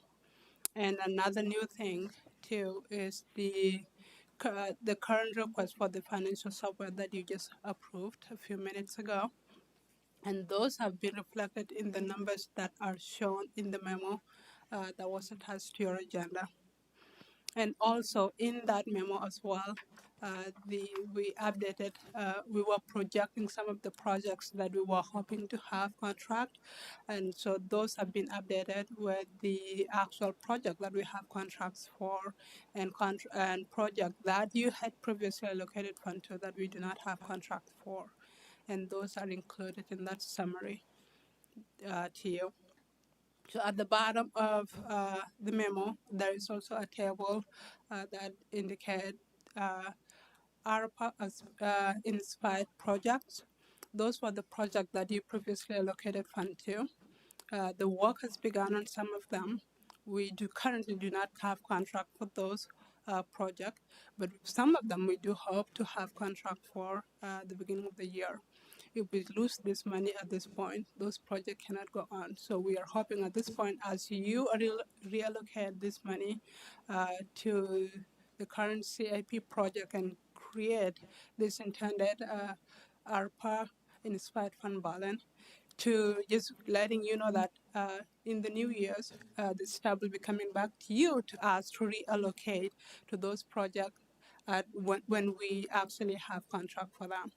So those are the new few things, but in general is the same memo that was included in your August discussion that you had approved. So This is a very confusing thing. And I guess the first question is, so we do have something in line for every dollar that could be contracted or allocated by the end of this year. Correct. We actually have 2.2. Okay. And that would satisfy the remaining balance of all the ARPA funds that we hadn't spent at this point that had to be allocated by the end of the year. Correct. Which then creates for this other fund of supposed general fund cash that we could use because we're offsetting, right? Using this instead of regular budget. Okay. Correct. Opera inspired. Yes. So To give credit where credit is due, was a Tom DePietro creation. The ARPA inspired fund balance. any other questions? I'm sure there are. But I Can mean, we this, say yes? This makes sense. So, Yeah. but I just maybe a tangential question. So the Heinsberg shared use path, the 200 that we contracted for, was that for design? Or because my understanding it's like still quite a ways out, right? 2029 because we're waiting on federal grants. So what was the 200 spent on? So the 200 is not yet spent. Not yet spent, but it says amount contracted 200. It is It says contracted, but so there are 4 columns. There's the first column is what you approved. Okay. A second column is actually four columns. So the second column is what has been spent at it. Okay. The third one is what is contracted and what contracted is and then has to be spent by 26. Correct. Okay. And what's that contract for? Is that design? Yeah. Okay. We do not have the design contract yet, but we do have the award grant from the federal and the state. And we did check with the auditors to be sure that it qualifies as a contract. Sorry, what's the contract for, the 200? So this is a weird one because we have guaranteed funding from another funding source that's a pass-through feds through the state to us. It is considered contracted within the federal procurement guidelines. So they consider it committed because they've committed their matching dollars, even though we're not under contract for the work. it's a matching thing. Okay. Glad I asked. U.S. Treasury guidance. Okay. We matched it, so we consider it spent. Allocated. No, we Contracted. It's contracted. Because we're saying we're going to match it. It's considered contracted. Right. Interesting. Okay. Okay. contracted in this case mean committed is fund that has been committed to be spent on that specific project. So, do we need to take action on this? Well, I think Elizabeth might have some questions. Yeah. Excuse me. I have had so many questions. So I'm looking at the charts that you presented, Martha. So there's so many. I'm on the page, I can't even find the page. I'm on the FY25 ARPA funded projects. So it starts with the FY25 CIP. 50%? Yeah, the 50% phase down. So I needed to clarify there were positions that were funded over 5 years. And my understanding is that the last 25% couldn't be used because it would extend beyond the 26 time frame. So are we accelerating anything that went out beyond the end of 26? So for the positions, we are not accelerating. It does qualify. So the position that is approved to be funded with ARPA money, it just has to be committed that it would be spent by the end of 2026. So at this point, over the last 4 years, we've spent around 80% that has already been phased into general fund. And 20% is already committed because those positions were pre-approved before the deadline for the contract that is needed. So that is also considered committed or contracted? Correct. Okay, that was one clarification. So the projects that are under, I mean, at some point, I'd like to just understand what's getting funded. So the projects to allocate the remainder to meet the 1231 are the 4 fire truck ambulance, fire alerting system, and 2020 paving. And those can all be contracted by the end of this year? Those have been contracted. You just approve the paving and allow the city manager or the public work director to execute the contract, and that contract will be signed by the end So those of will this meet month. the contracting Yep. requirement. I had a question about the interest, the 473,000 interest on the ARPA funds. There's no requirement to contract that or to spend it. But it is included in these recommendations? It is not included in the recommendation. So when you look at the amount being recommended is 1.69. That 1.69 does not include the interest on the ARPA revenues. Okay, so will the interest roll over into a reserve or a surplus next year? It will roll into the ARPA inspired reserve fund. So it will still be part of the ARPA funds. Okay, so the interest is in the ARPA inspired fund balance. Yep. So the 433,887, there's 5 projects here total. Those are the recommendations by staff, the city to spend the balance of, or the freed up funds. Is that accurate?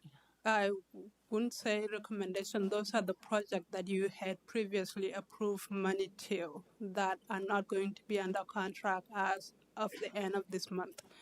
And we are saying we might come back to you and ask for reallocation of funds for those projects.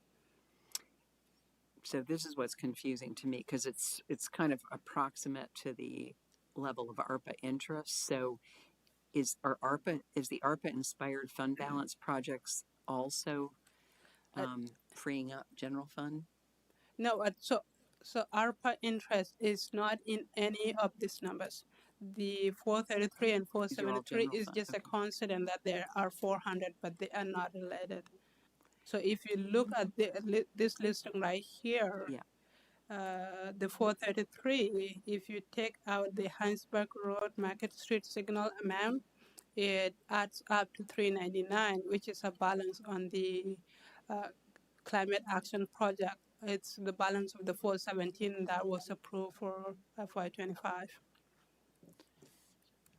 Can I make a comment, Elizabeth? I think honestly, we as a council probably don't really need to focus on or really understand the details of some of this, because this is just these contracted projects for 24 are really just a mechanic to allow us to continue to identify the ARPA funds as a balance that we can spend. And I think the only thing we need to know is that the ARPA inspired fund balance is $2,165,000, and that's the money that we have going forward for what we think of as ARPA projects. And everything else here are really very thoughtful mechanics to allow us that flexibility. And does the 2.1 include the interest? Yes. It does, okay. Yep. Right. So I'm pretty clear about what I want to do with this. Do we want to, is there any other discussion? Do you want to, go ahead. My basic question is an understanding of what I don't quite understand the mechanical question that the comment that you made, Andrew.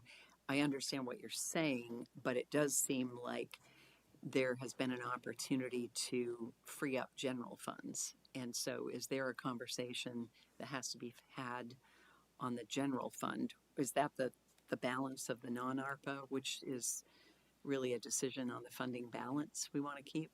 I think the discussion on freeing up general fund, that would be a discussion for you, council, and I think is part of the next agenda item as you talk about the budget and other options for revenues to use. At that point, if you want to use ARPA money to free up some general fund, that would be your call. Okay, so if I'm clear on this, then staff has identified use of ARPA and ARPA-inspired funds and have documented them here, and they're largely previously approved projects that will meet the contracted commitments by the end of this year. Yes. Then that leaves us with 2.1 million roughly, right? In inspired with some projects that are possible uses that are documented here. Then leaving another balance that could be sent to the reserve, or we could spend it, whatever. That's to clarify what you said, Elizabeth. ARPA funds have been used to create the ARPA Inspired Fund. None of the ARPA Inspired Fund has been spent. That's sitting there for us to allocate in the future. But the key thing is that ARPA inspired funds don't have the time constraints. Exactly. So basically that's the whole. And they are now known as IARPA. Okay. And they don't have the time constraints because of this, the wonderful mechanics that Right. the city staff has, implemented here. So It's a testament to the. So this move is just moving money from one shell to another shell and Just losing left the pocket, right time pocket. constraint. Right. So Yeah. it's not making any commitments. It's a testament to the skill of our team. And And let's we just need to- remember, because we have to federally report what we're doing here, we are allocating ARPA dollars to contracted projects for a fire truck and ambulance That and is what fire we're doing. reporting system and 2025 paving. Yes. Absolutely. Agreed. And I think because this is I don't mean to, this is an incredibly Yes. confusing thing, but I think just in the interest of leveraging as strategically as we can that this is the direction of the council, I think it would be worth you all voting tonight to allocate the remaining ARPA to those 4 contracted projects. So moved. I'm second. So we have the motion and the second. Any other discussion? All those in favor say aye. Aye. Aye.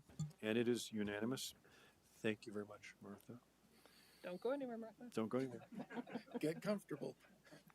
Let me just The treasury's moving on to item 10. Oh, look, it's the budget again.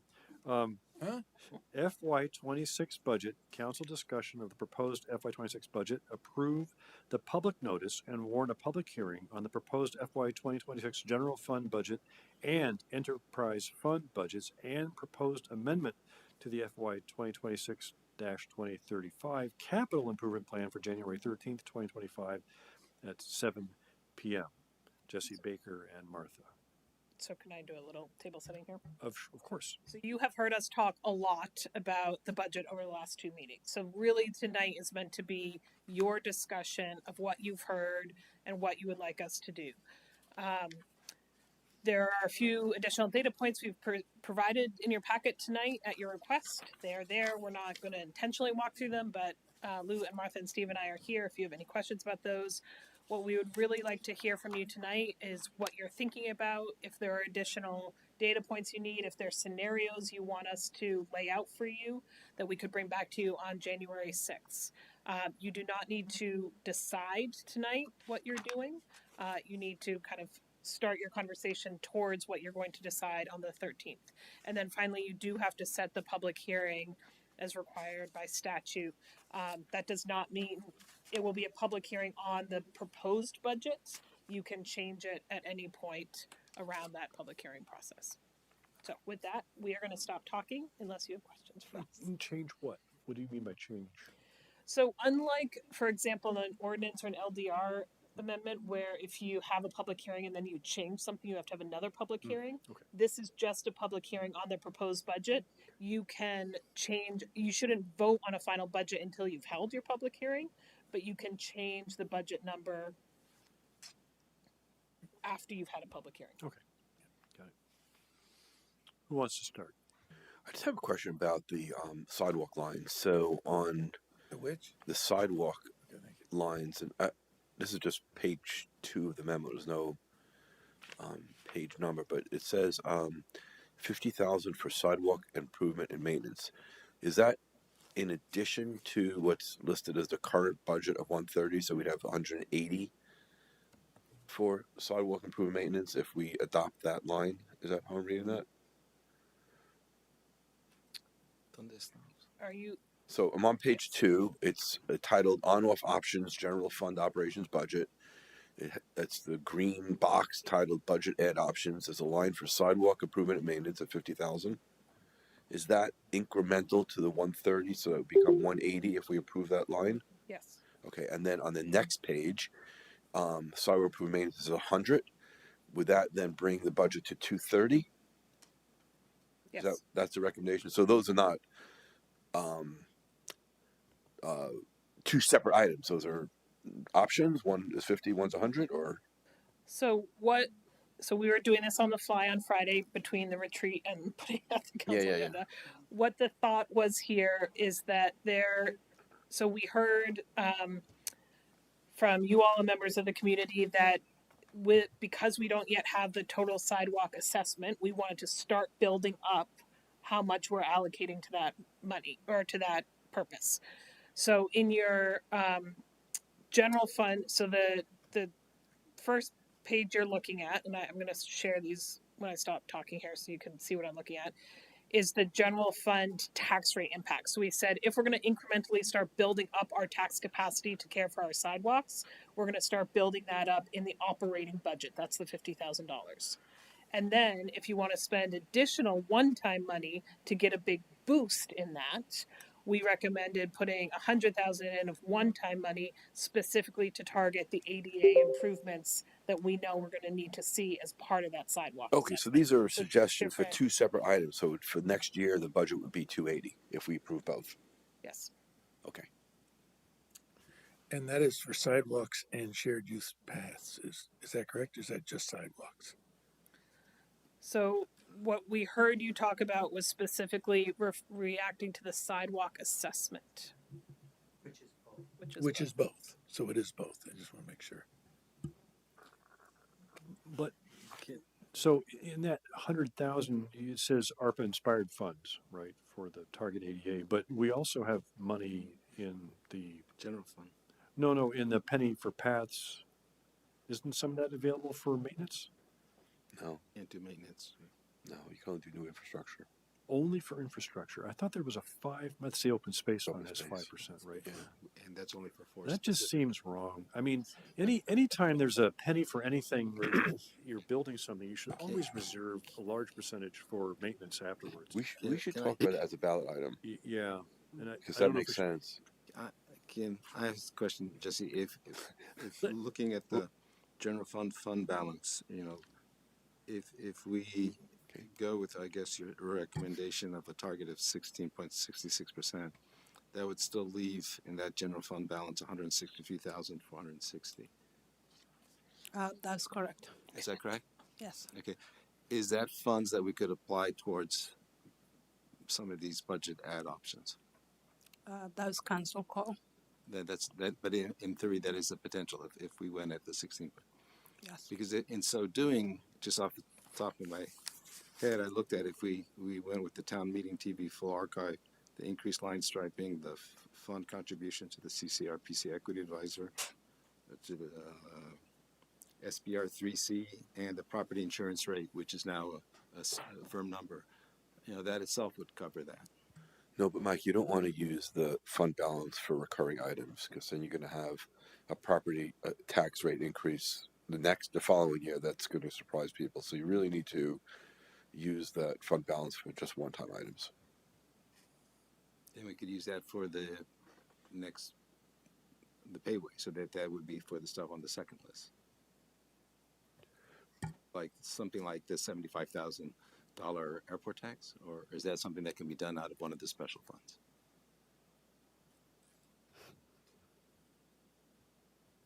Sorry, Michael, can what be done out of one? $75,000 for, because Andrew was just saying that we would want to focus on one-time issues, and the one that you had on that list initially, the $75,000 for the airport, is a one-time issue.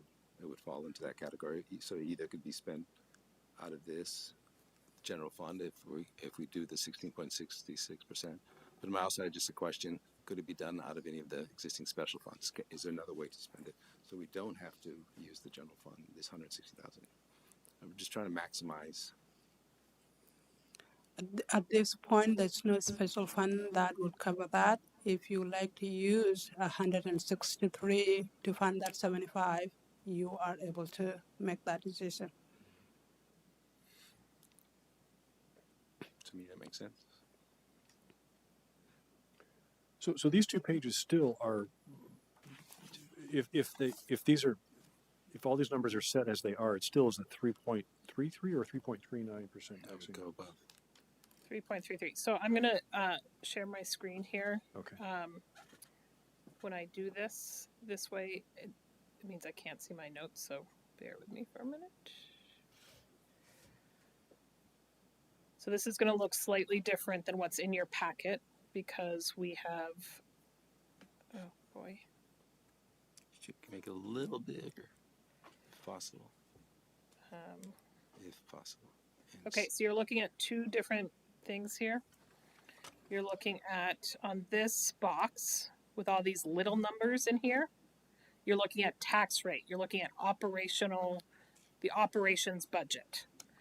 So you can put anything you want in this blue column, and it will calculate down at the bottom what the new tax rate will be. This is built on top of the baseline 3.39% budget. So right now, this scenario is saying open the library on Sundays, is saying the full archiving, 10,000 for striping, using the ARPA Inspire Fund Balance for climate, SB3C, sidewalk, and the property insurance. But say we wanted to say, just hypothetically, in FY27 we'll open the library on Sunday, but not in FY26. So we take that number out, and the tax rate goes down to 3.09%, for example. Can you Bad clarify? idea. Well, I'm just teaching you how to use I the was just saying. spreadsheet. I know. Or, Just saying. or you could use a smaller negative number on the 244 Yeah. to stay at, do all those things and still stay at a 3.39. Yep. So just sticking with the spread, what you're looking at here. So this is the operations budget. And then if you go over to the one-time funds, the spreadsheet, it's in your email. So this is the ARPA inspired fund balance. So I, for clarity, tried to break this out between grant dollars that we have and interest for a total of 2.1 million. And then the general fund balance available at 2.5 that you have available to spend down to your 8.33 limit. And then down here, Martha and I today tried to separate these out to projects previously approved through ARPA that are not now contracted. So what those things are. And then new projects that you could use the ARPA inspired fund balance for. And then one-time things that are outside that maybe should go to the general fund balance. So again, all of these, you can change what's in these columns and see what the impact is to your bottom line fund balance available. So if you would like to spend some time playing with scenarios today, we can do that. Or you can say you can give us direction to bring you back some scenarios on the 6th. Jesse, just to clarify for my fellow counselors, can just go back, drop down to the one off the other spreadsheet one time. So, right, I mean, we do have a target fund balance of 4748, right? And so if we wanted to maintain that target, we have 164 to spend, right? At least that's, so in my mind, at least I'm thinking we have 164, not right. 2,000,005. In my mind Because as I think I want to maintain the recommended share that target for the reserve. Yeah. So I, at least for me, that'd be a more useful number to be thinking about the 164. I agree with that. As do I. I think we have to be. We have unknowns in the future, and it would be foolish not to. And that 164 then represents the 8.33%? No, the 164 is the excess over the targeted balance of 16.66%. Okay, 16. Okay. But that 164 would itself cover the GMT and the one-time airport. It would. Yeah. Right. I have just a question on the recurring costs. There is no, here I thought we had asked that if, for example, we opted to fund, I'll just put anything out there, the 10,000 for striping now, for striping, or the 35,000 for SBR3C. Is there anything currently in the budget that, as a trade-off, could we take out? And this, I think we were asking last time. If we opted to fund this, what currently in the budget would you recommend taking off to make it a net zero? So if you would like us to do that analysis, we absolutely can. We need to know what the new target is that you would like us to hit. I.e., you could say to us, we want to fund $100,000 of these specific things, find $100,000 to cut in the budget, and we could bring that back to you. Using a number like that, that might be a human. Just FYI, a staff person that we would need to cut. So we haven't done that scenario planning yet. That's what we're looking for you to give us guidance on today.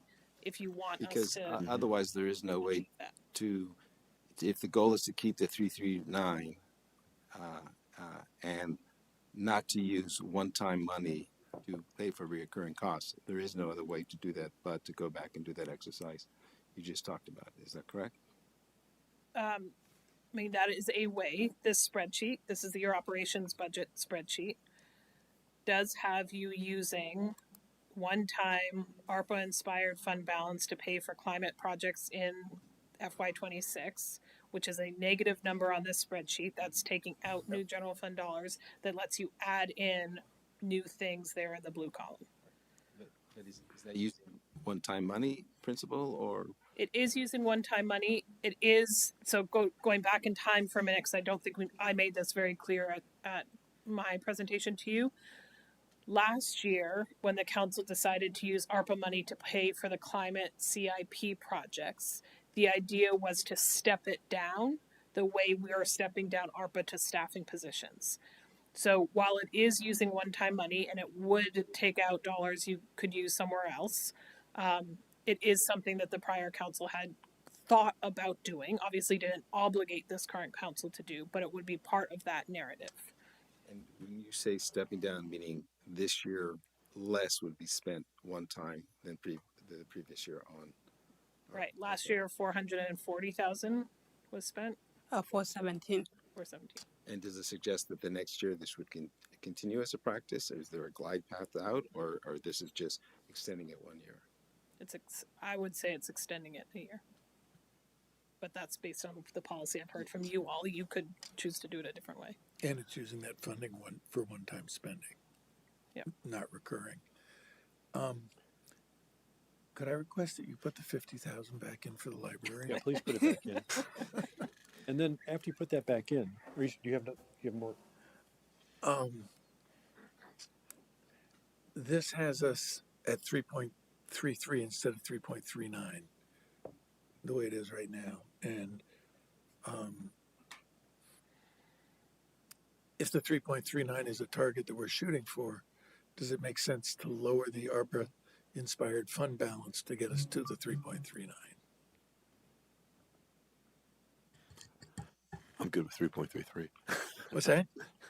You're good with 3.33. Inflation has come down a bit since we. What was the 164,000 that you identified on that previous sheet? Can that contribute here to lower? You don't want some to more? pay down your tax rate with general fund balance. Well, then but you just highlighted that as the fact that you wanted to be for one-time items. For one time. Yeah. For one-time items. Well, yeah. Yeah. So, but are there one-time things we want to use it for instead? But I mean, just to be clear, the SB3C is not really a one-time. No, it's because not. they're coming back for something bigger next year. well, and that's why it's not. That's why it's That's why listed it's in the not budget. there. Yeah. It's reoccurring. And just for my clarity, so we start with ARPA inspired of 2.165. If we approve this, then we're spending 100 on sidewalks, 244 Yep. for climate. So we're down to like $1.8 million. Is that about right? Yep. I'm good with that. Wait, so Andrew, what did you, sorry, say? We'd be spending 100 for sidewalks and another 2.5 or so for climate. So we're down to like $1.8 million or so Meaning what's left in the inspired. in the ARPA balance. Yeah. You'd be done, if you did all the things in this column, If we did everything that you're showing us, you'd be down to 1.3. no. No, Jesse, I think the question is No. of the 2.1 of total available ARPA, we're only really drawing out 244 in this scenario. And 100, and another 100. And Because the other three, I thought, so let me clarify, I thought the other items were already baked into the 2.1, They are. right? They are, right? Yeah. Yeah. Yeah. Baked in meaning already. They're already net. Yeah. The 2.1's already net, Does not affect the 2.1. but, right? That's the what, the finance software, yes. yeah, okay, good. So But I will not- say, so some of these. Not this one. This. So you were saying if we use if we take that 2.1 less the 100 less the 244, Right. then you'll be left with 1.8. Right. So I know the items that Jesse's highlighting here in yellow, the 2.1 is already net of these items. Is that just to confirm? Right? No, not of this item. Not of these items. That's Right. why they're on this list. These are the options that she suggested. Hold on. It's just a little bit more, that's all. Hold on. So- So what's the 399? I'm confused now. 399. I thought we already So- isn't that last year's allocation? That is what you funded in FY25 for climate CIP projects, but those projects are now not under contract. Understand? So we can't I use, no understand that, but that's just So we've- mechanics. I thought though right, that but now we have to pay for them somehow. no, I know, but that's why we freed up general fund dollars. I'm confused. So I'm confused, honestly. So That's inspired now. So just to be really clear, you know what would be really helpful then, honestly, is a little chart which starts with the initial ARPA grant of 5 million, whatever it is, plus the interest, less all the things that we've agreed as a council that we're going to fund with that money, and I thought after that we'd get to 2.1, but now we it's not 2.1. I'm just confused where we are. So I think, am I here? So I think that list is this. You have previously said you were going to use ARPA to fund these things, All those things. all of these All things. 5 items. Minus the two, well, you actually did say last year that we'd use the 244, but these are the things that we would still need to find some funding source for, so that gets you down to the 1.4 million.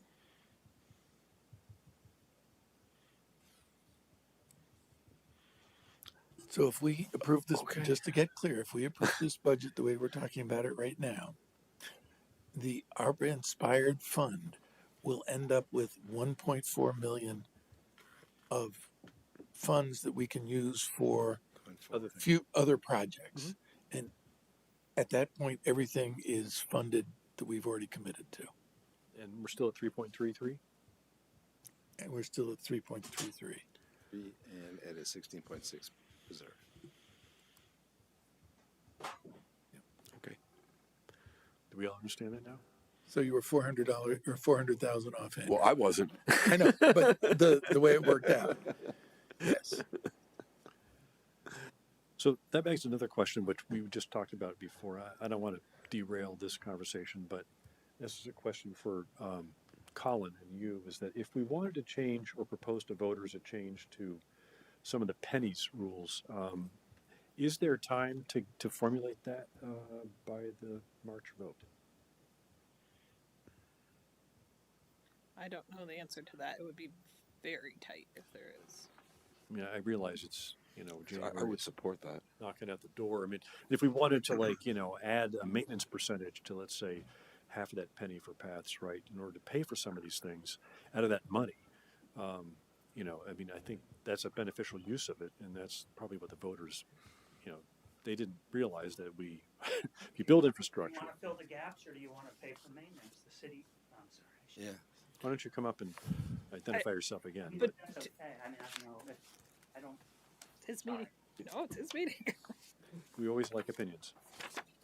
Yeah, I'm just thinking that it was purposely written the way it was for new infrastructure because the city had typically not put any money in for maintaining what they had built, and we wanted them to spend operating money on the maintenance. So if you were to now take 25% of the money for maintenance every year, it would relieve the maintenance budget line and in the operating budget, and you would get less paths, less gaps filled, less crosswalks made, less RRFBs paid for.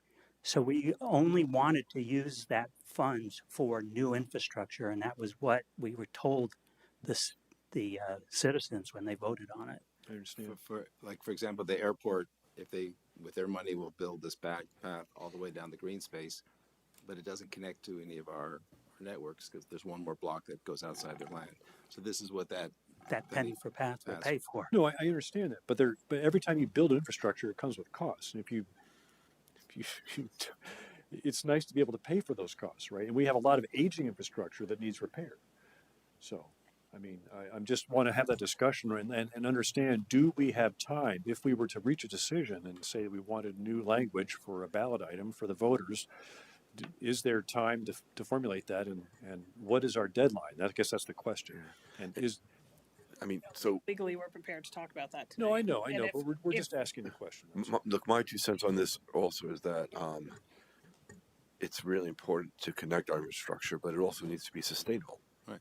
But that, And it's not sustainable unless there's a dedicated funding source for keeping it sustainable.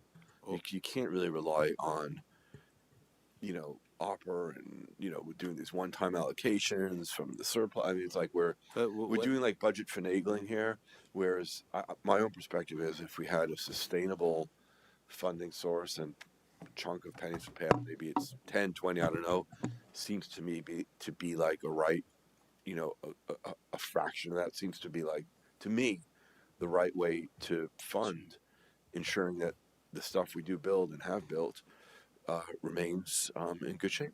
well, another way would do it is just to let the penny for paths lapse, have everything go into a general fund, and as you said, have a very honest discussion every time we make a commitment to build something that have we built into the general fund, the funds to maintain it. And that is a way to do it. So the penny for paths has basically 3 years left, I think. Three fiscal years left. 26, no, four, 26, 27, 28, 29. Is that my interpretation? It started in 20, it retires in 29, so it would end in 30, I guess. Or anyway, Mr. McNeil. I guess I kind of understand the question. I think that I'm just not prepared to answer your question tonight. I would have to look into it. So the question is, what do you think would be our deadline to formulate ballot language to put on the town meeting day ballot if we wanted to initiate a change to the percentages or something about any of the penny type projects? And this would apply to any of the penny? Well, we would specify what it is, but we don't know what we want to say yet. So, I mean, okay. No, I'm just trying to get a feel for the timeline. At least. I guess it helps me to have. If this was June right now, it'd be no problem, right? But now it's like the last meeting in December, and we're just having an informal discussion about that. To make this more concrete, let's say that we were inclined to want to put up a ballot item that asks the voters to approve that 20% of the penny going forward would be for maintenance. That's possible. And this is for the penny for paths. Yeah, an existing penny, but we would just change the rules on it a little bit. Okay. I just can't answer a question right now off the cuff. I'd have to do a little bit of work on it. Okay. So here's what I would recommend. If that is something the majority of you want to look at, assuming that we have not already missed the deadline, we could bring you back ballot language. Colin could do this research on timeline, and we could bring you back language on the 6th. I think if we wait much longer than that, we will miss the deadline. Oh yeah, no. Yeah, absolutely. I know. I mean, for just printing the ballots is at the end of January. So. Okay. Yeah, I mean, my own feeling on this is we know the lead time if we were to put ballot language on a charter change, and I feel like this is a conversation that might be considered for a town meeting next year, not the upcoming, because we haven't even presented a budget to the voters yet. I know. But I wanted to ask the question at least at this point. Well, I guess what I'm saying is I wouldn't even express an inclination to do anything for this upcoming budget vote. I understand the point. I think it's a good idea to plan for it, but I think you think it's to do that in December is not reasonable. And I would already also welcome if we do a discussion is looking at the other option, which I suggested, which is do we just fold it into the general fund eventually and force us to have a very disciplined Well, discussion. obviously, if this thing retires in 29. Yeah. Right. But therefore saying we understand that how we'll address the operational issues is this will just be funded into the general fund and force us to, every time we make a budget decision or whoever's on the city council, a thoughtful choice on if we're going to build, we're also going to fund maintenance. I would be in favor of reviewing language at our next city council meeting, if we have time. I'm happy to look into it. Thank you. So, go ahead. I was just going to say that I'd be interested in looking at language, but I don't think we know what the language wants to be yet. So to get something from Colin, have discussion about it, make a decision, are we going to have enough time for that then to be worked on after our meeting in January if we decide to move forward? Well, Laura, is it just the percent that we're not sure, that you're not sure of, or the whole concept, or? I just think the conversation is starting really quickly. And I'd love to find out what I was thinking we were going to find out on the 6th was if we have time to do this, if we discuss it.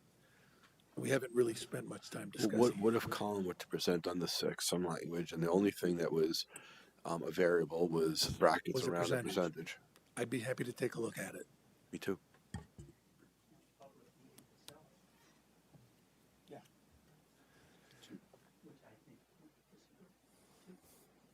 Two public hearings, right? We don't know that yet. We don't know.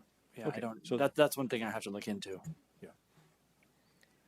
Thank you for that side discussion and that, what you're going to bring back January 6th, whatever you can bring. That'd be great. Absolutely. Okay, so we all like what we've seen so far? Just one more right? question on this, Jesse. I guess by your strike, you're recommending full archiving rather than basic archiving. I was trying to articulate that you don't need to do both of these No, but things. do you have a recommendation for us? So that was my recommendation based on the past conversation that if we're going to do it, we may as well make it as universal, consistent across meetings and have people get used to how they view them. So fully funded. And just remind me, the full archiving is where they Key to the agenda items. and so you can click and you can go to like the hour 15 mark to see that item. You don't have to wait. Okay. It makes it useful. Otherwise, I don't think anyone will ever visit it because you'd have to sit through the whole thing or, jump through. The index item where you click it, where you see Tim fall off the stage, Or see Tim bring Christmas cookies to the. or not.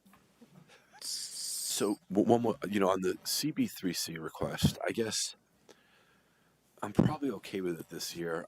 I'm not sure I would be happy, honestly, to fund 70,000 of their budget next year. I'd really like to see them get off the ground and have businesses shoulder that budget and provide more support. But I understand they're very nascent now, and so probably need a kickstart. But going forward, I wouldn't want to continue doing it this way. And that'll be a future budget discussion, I agree. Yeah. Yes. Yeah, I also see that item as a bit of a chicken and an egg. If we don't fund someone to focus on this initiative, then there won't be the streams of revenues to offset it in the future. So I see this as an investment to get to something that might be a more modest, city ongoing operating budget that's more reasonable, but not funding the whole thing, hopefully. I think it's really important to fund it this year, and to reiterate the point I made earlier that I hope that they can find other funding sources from the business community going forward. I just tend to forget that, City Center is not just Market Street. That's right. Don't forget. It's the going entire, to be more than Market Street. It's the entire form-based code area. But I think that the key thing is there's got to be something that ties it together through activities, creates a sense of a space, because otherwise it's just roads and spread out. There has to have a sense of some sort of sort of virtual component to it. So I strongly support this. I think, obviously the sooner it can transition to the private sector, the better. But I think it's also central to the success of our TIF project. Totally. So I think, since we're all in on the city center, hopefully eventually with the city green, I think this is a strong component of it and a critical component. Can I speak to the opening the library on Sunday? I know that would likely be desirable, and I think there would be traffic. I do worry that is premature to really understanding. We've heard a lot about what some of the needs are and that the library supports in the community, and without sort of other infrastructure and services that are kind of anticipating demands on the library, particularly on Sunday or weekend day, Sunday. I'm not sure that isn't premature right now. I have a concern about that based on some of the conversation we've heard about the library and some of the social needs that it's serving as well. You mean that the 50 will grow? Is that what you're saying? Or No, just are we prepared to staff and to support community needs for a weekend day? i.e. the 50 will grow because there'll be more staffing needs. That's possibly true, but I'm also thinking of just infrastructure in city center too. We've got decisions on the table around parking. We've got policing decisions that we're making. We've got community outreach decisions of funding. So I just based on some of the conversations, I just wonder if that isn't premature right now. Just a comment. If I can respond, I think that's exactly why we gave it to you as an option. If you all were hearing very strongly from the community that this was something that they wanted to see, we're prepared to do that in FY26. If we want to give it another year and build up the other infrastructure of City Center and think about it for FY27, we're also open to that. I think we know it's coming. When we stagger it is a kind of political question at the moment. So I heard from personally. I heard from a constituent today who tried to pick up a book at the library yesterday and was appalled that it wasn't open. And it's like, how can a city library not be open on a Sunday? That was just an N of one. But I do know that for families with children, having the library available on Sunday, and when we were given the presentation from the library staff, they were talking about it being something that there is a need for. And I think that it plays a vital role in providing services to our community, and Sunday is a day when people when they have their time to be able to go to libraries. So this also very well may be a mid-fiscal year implementation. So funding it doesn't mean that it's July 1. In fact, I would tell you it won't be July 1, right? So we're going to working in contract negotiations, be part of this. But, it could very well be a mid-fiscal year implementation. Yeah. I think I would agree with Lori that it's one of the central parts of our city center. If we're talking again about city center vibrance activities, I think especially in the winter year, I think it's more important. If we miss it in the summer, I don't think that's a crisis, but I think that come winter for families with kids, and I also think for our new residents who will be living in the city center, will be an important option for them just to have that place to go. But I do share Elizabeth's concern that, have we done all the necessary due diligence? It does create, again, volume, movement. Is there any way to get a feedback on the sense of public safety and the sense of traffic to say no, it won't create such a problem, or is that a hard thing to do? I think the library provides essential services to a wide swath of people in our community and some other communities as well. And the more it's open, the more services they get. And I think that this is the right thing to do whenever it starts, right? And we'll find out as we go through that process, right, how valuable it is. So, I support this. I know it's expensive, but you see what the library, how it's used, right? And it is an amazing asset. Yeah. And I guess it is underutilized now because one key, a key day of the week it's not available. So it seems like a bit of a waste. When I first moved here in '81 and I lived in Burlington and I found out that Fletcher Free was open on Sundays, it was like the skies opened up and the sun shone on me because I could go there and take out books. And, it was when you're brand new to a new place, right, what do? You go to the library because, there are people there, there's interesting stuff to read. And I was going to say, this also leads into a presentation that was given to us during public comment today. And I think that the way we care for our underserved population is really important for us to consider. And I don't know that Jump is the right venue, but given what's happened with the unhoused population and the underserved population in the last few years, I would be in favor of seeing the 3.33 go up to 3.39 and have us find a way to provide some funds to support our underserved and unhoused residents. And I don't know if this is the right time to bring it up, but it is budget season. Oh, it's late. Back to the library. I guess the question is, if it's, in my mind, is if it's on this list, is the city saying that the necessary infrastructure support mechanisms, staffing, challenge that may arise by an additional day on the Sunday are all manageable things within this $50,000?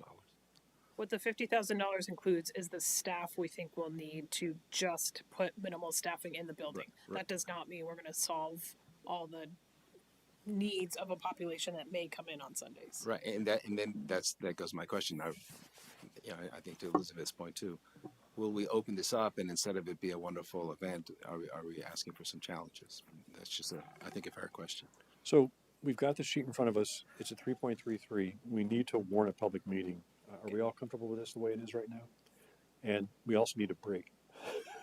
Can I just go back to Laura? Sure. There's lots of jumping. No pun intended.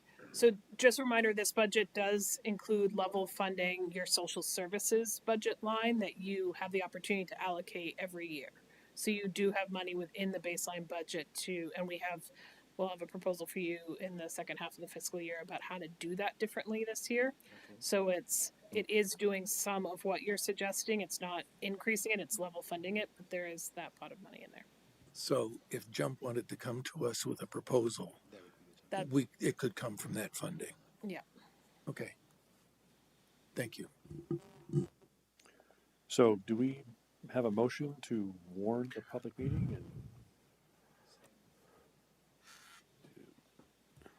Apparently not.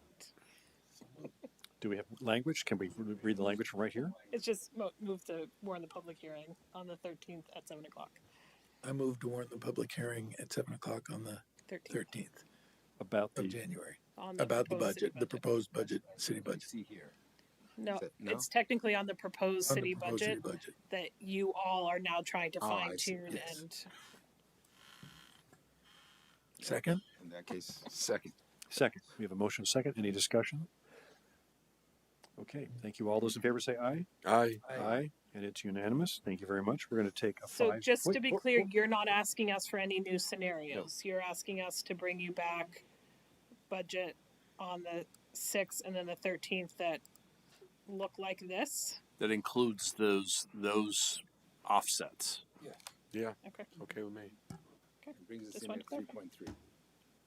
Got it. Thank you. Brings us in at 3.33 with a 1.4 reserve in the ARPA inspired fund. Or 16 points. Doing ARPA. I'd still love to see a little chart that goes from the initial grant award down to the 1.4. And this means that we've also locked in the 16.66 target reserve in this proposal. Yes. So you have not voted on any budget. But that's part of the. That's the direction you're going. Direction we're going.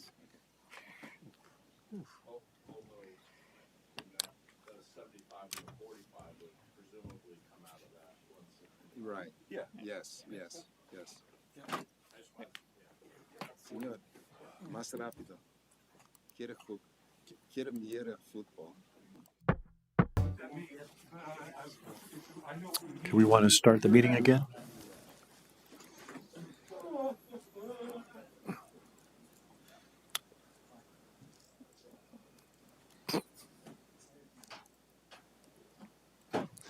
All right, thank you. We're going to pick up with item 11, which is receive and consider approving the FY25 work plan from the Recreation and Parks.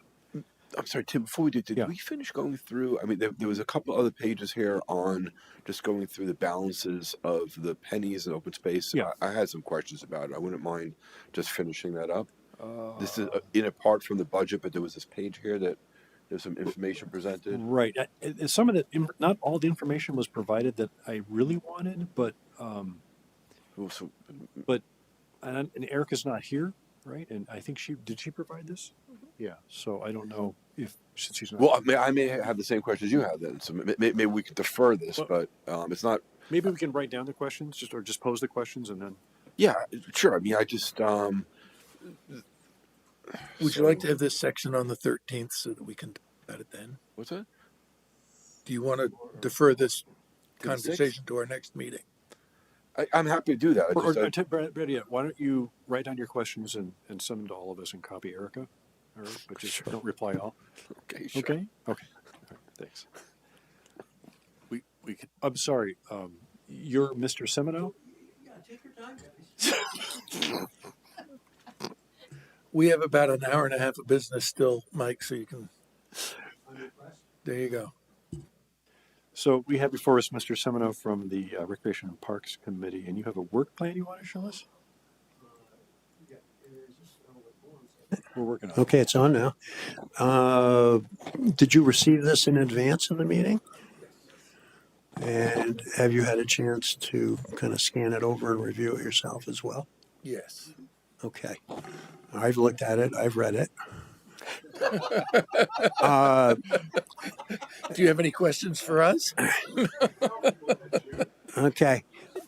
Well, so, I mean, we can reread everything we've read, or if you want to get into a Q&A about this. Would you like a motion to do that? approve? What do you think would be the most productive way to do it? Can we just make a motion to approve? We could. You're our liaison. I don't want you to be minimizing all the effort it took. I'm not. I already talked about this when we opened up. Or is there anything that you just want to, just for the benefit of the audience for who may look at these, that you want to just flag? Well, I think the work plan speaks for itself, and if folks feel okay about that, that's good. I would like to say again that although late, it was the result of considerable effort on the part of our committee members, and our liaison and a member of the public actually participated in the final drafting of what you're looking at right now. So I want to thank people for their participation with these efforts. I think that the major thing in here that we're looking forward to is going to be this master plan, which is a great opportunity for community engagement, not just for R&P and open space, but just the community, where you get a chance to really try to engage some voices that are not typically engaged, so that you can build community through the process of developing this plan. Just thanking people who've made efforts to support this and get it in front of you. But now I will defer to you if there's anything that you see in here that you have a question about. I'll just reaffirm that the committee worked very hard at getting this work plan on paper and getting goals and actions that they feel good about and that can really move the process forward. Just in terms of the indoor rec facility, so I know we were kind of talking about that as a public-private partnership with maybe a Y or some other group like that, rather than the city, kind of owning and building it out itself. So so just to understand the item here on that, what's the scope, Mike, of the item in that respect here? Well, we haven't done any kind of deep diving on this. Some or most of you were around the last time we had a deep dive, which predated COVID, and we got to a point where there was quite an effort made developing an estimate and everything else, but then we had some concerns about our schools, and tested the public's attitude towards an even more significant item in our community, and so the community center, the rec center was subordinated. And I think until we get a sense that there's an appetite in the community to consider another real significant expense, we still have yet to confront what we're going to do with the future of our schools. So this really seems a ways off, unless I would say there's a catalyst that occurs that causes us to bring it forward. And catalyst could be the mall, gets their act together, identifies an anchor or two that's going to drive how they want to redevelop the property. And hey, we got a spot here that would be great for a community center. That might be the catalyst that would muster a lot of support in the community. But right now, we just want to keep reminding people that it's an unmet need and not forget about it totally. And in the work plan, they do talk about exploring and educating on the potential of public, private, and nonprofit partnerships, because it's going to be a big lift. Well, last time it was 20. Today it'd probably be 30, maybe more. And people lost enthusiasm for whether it was going to go into Dorset Park, Veterans Memorial Park. That wasn't ruled out. But a lot of people think that if, you can find a spot for them all, that'd be a nice, mixed use component where you could have a lot of activities there that would really add value. But it is some distance away unless that catalyst materializes. That'd be my opinion. A few others have expressed the same opinion. If it was in the mall and they were able to actually have a pool adjacent to it, it'd be quite an attraction for the downtown. Yeah, the pool is would probably cost at least as much as the indoor rec facility when you were, so I don't know that you're going to get both in one whack. But Michael, I just want to commend you and your colleagues and liaison for the real putting the master plan front and center as trying to have a holistic approach to promoting recreational activities citywide in a way that provides shared opportunities. And I know for one who've enjoyed a lot of the things that the rec center is doing I'm grateful for it. So thank you for taking that broad perspective. Yeah, I think the Rec and Parks is doing some great things. Our director is here, looking over my shoulder. So I think he's done a great job. I think you might So be if you guys watching want to soccer. start talking about your motions. Is he watching soccer? I move that we approve the work plan for the rec and park. The FY25 work plan. Sorry? The FY25. FY25 work plan, unless we're going down the line. Second. We have a motion and a second. Any other discussion? All those in favor say aye. Aye.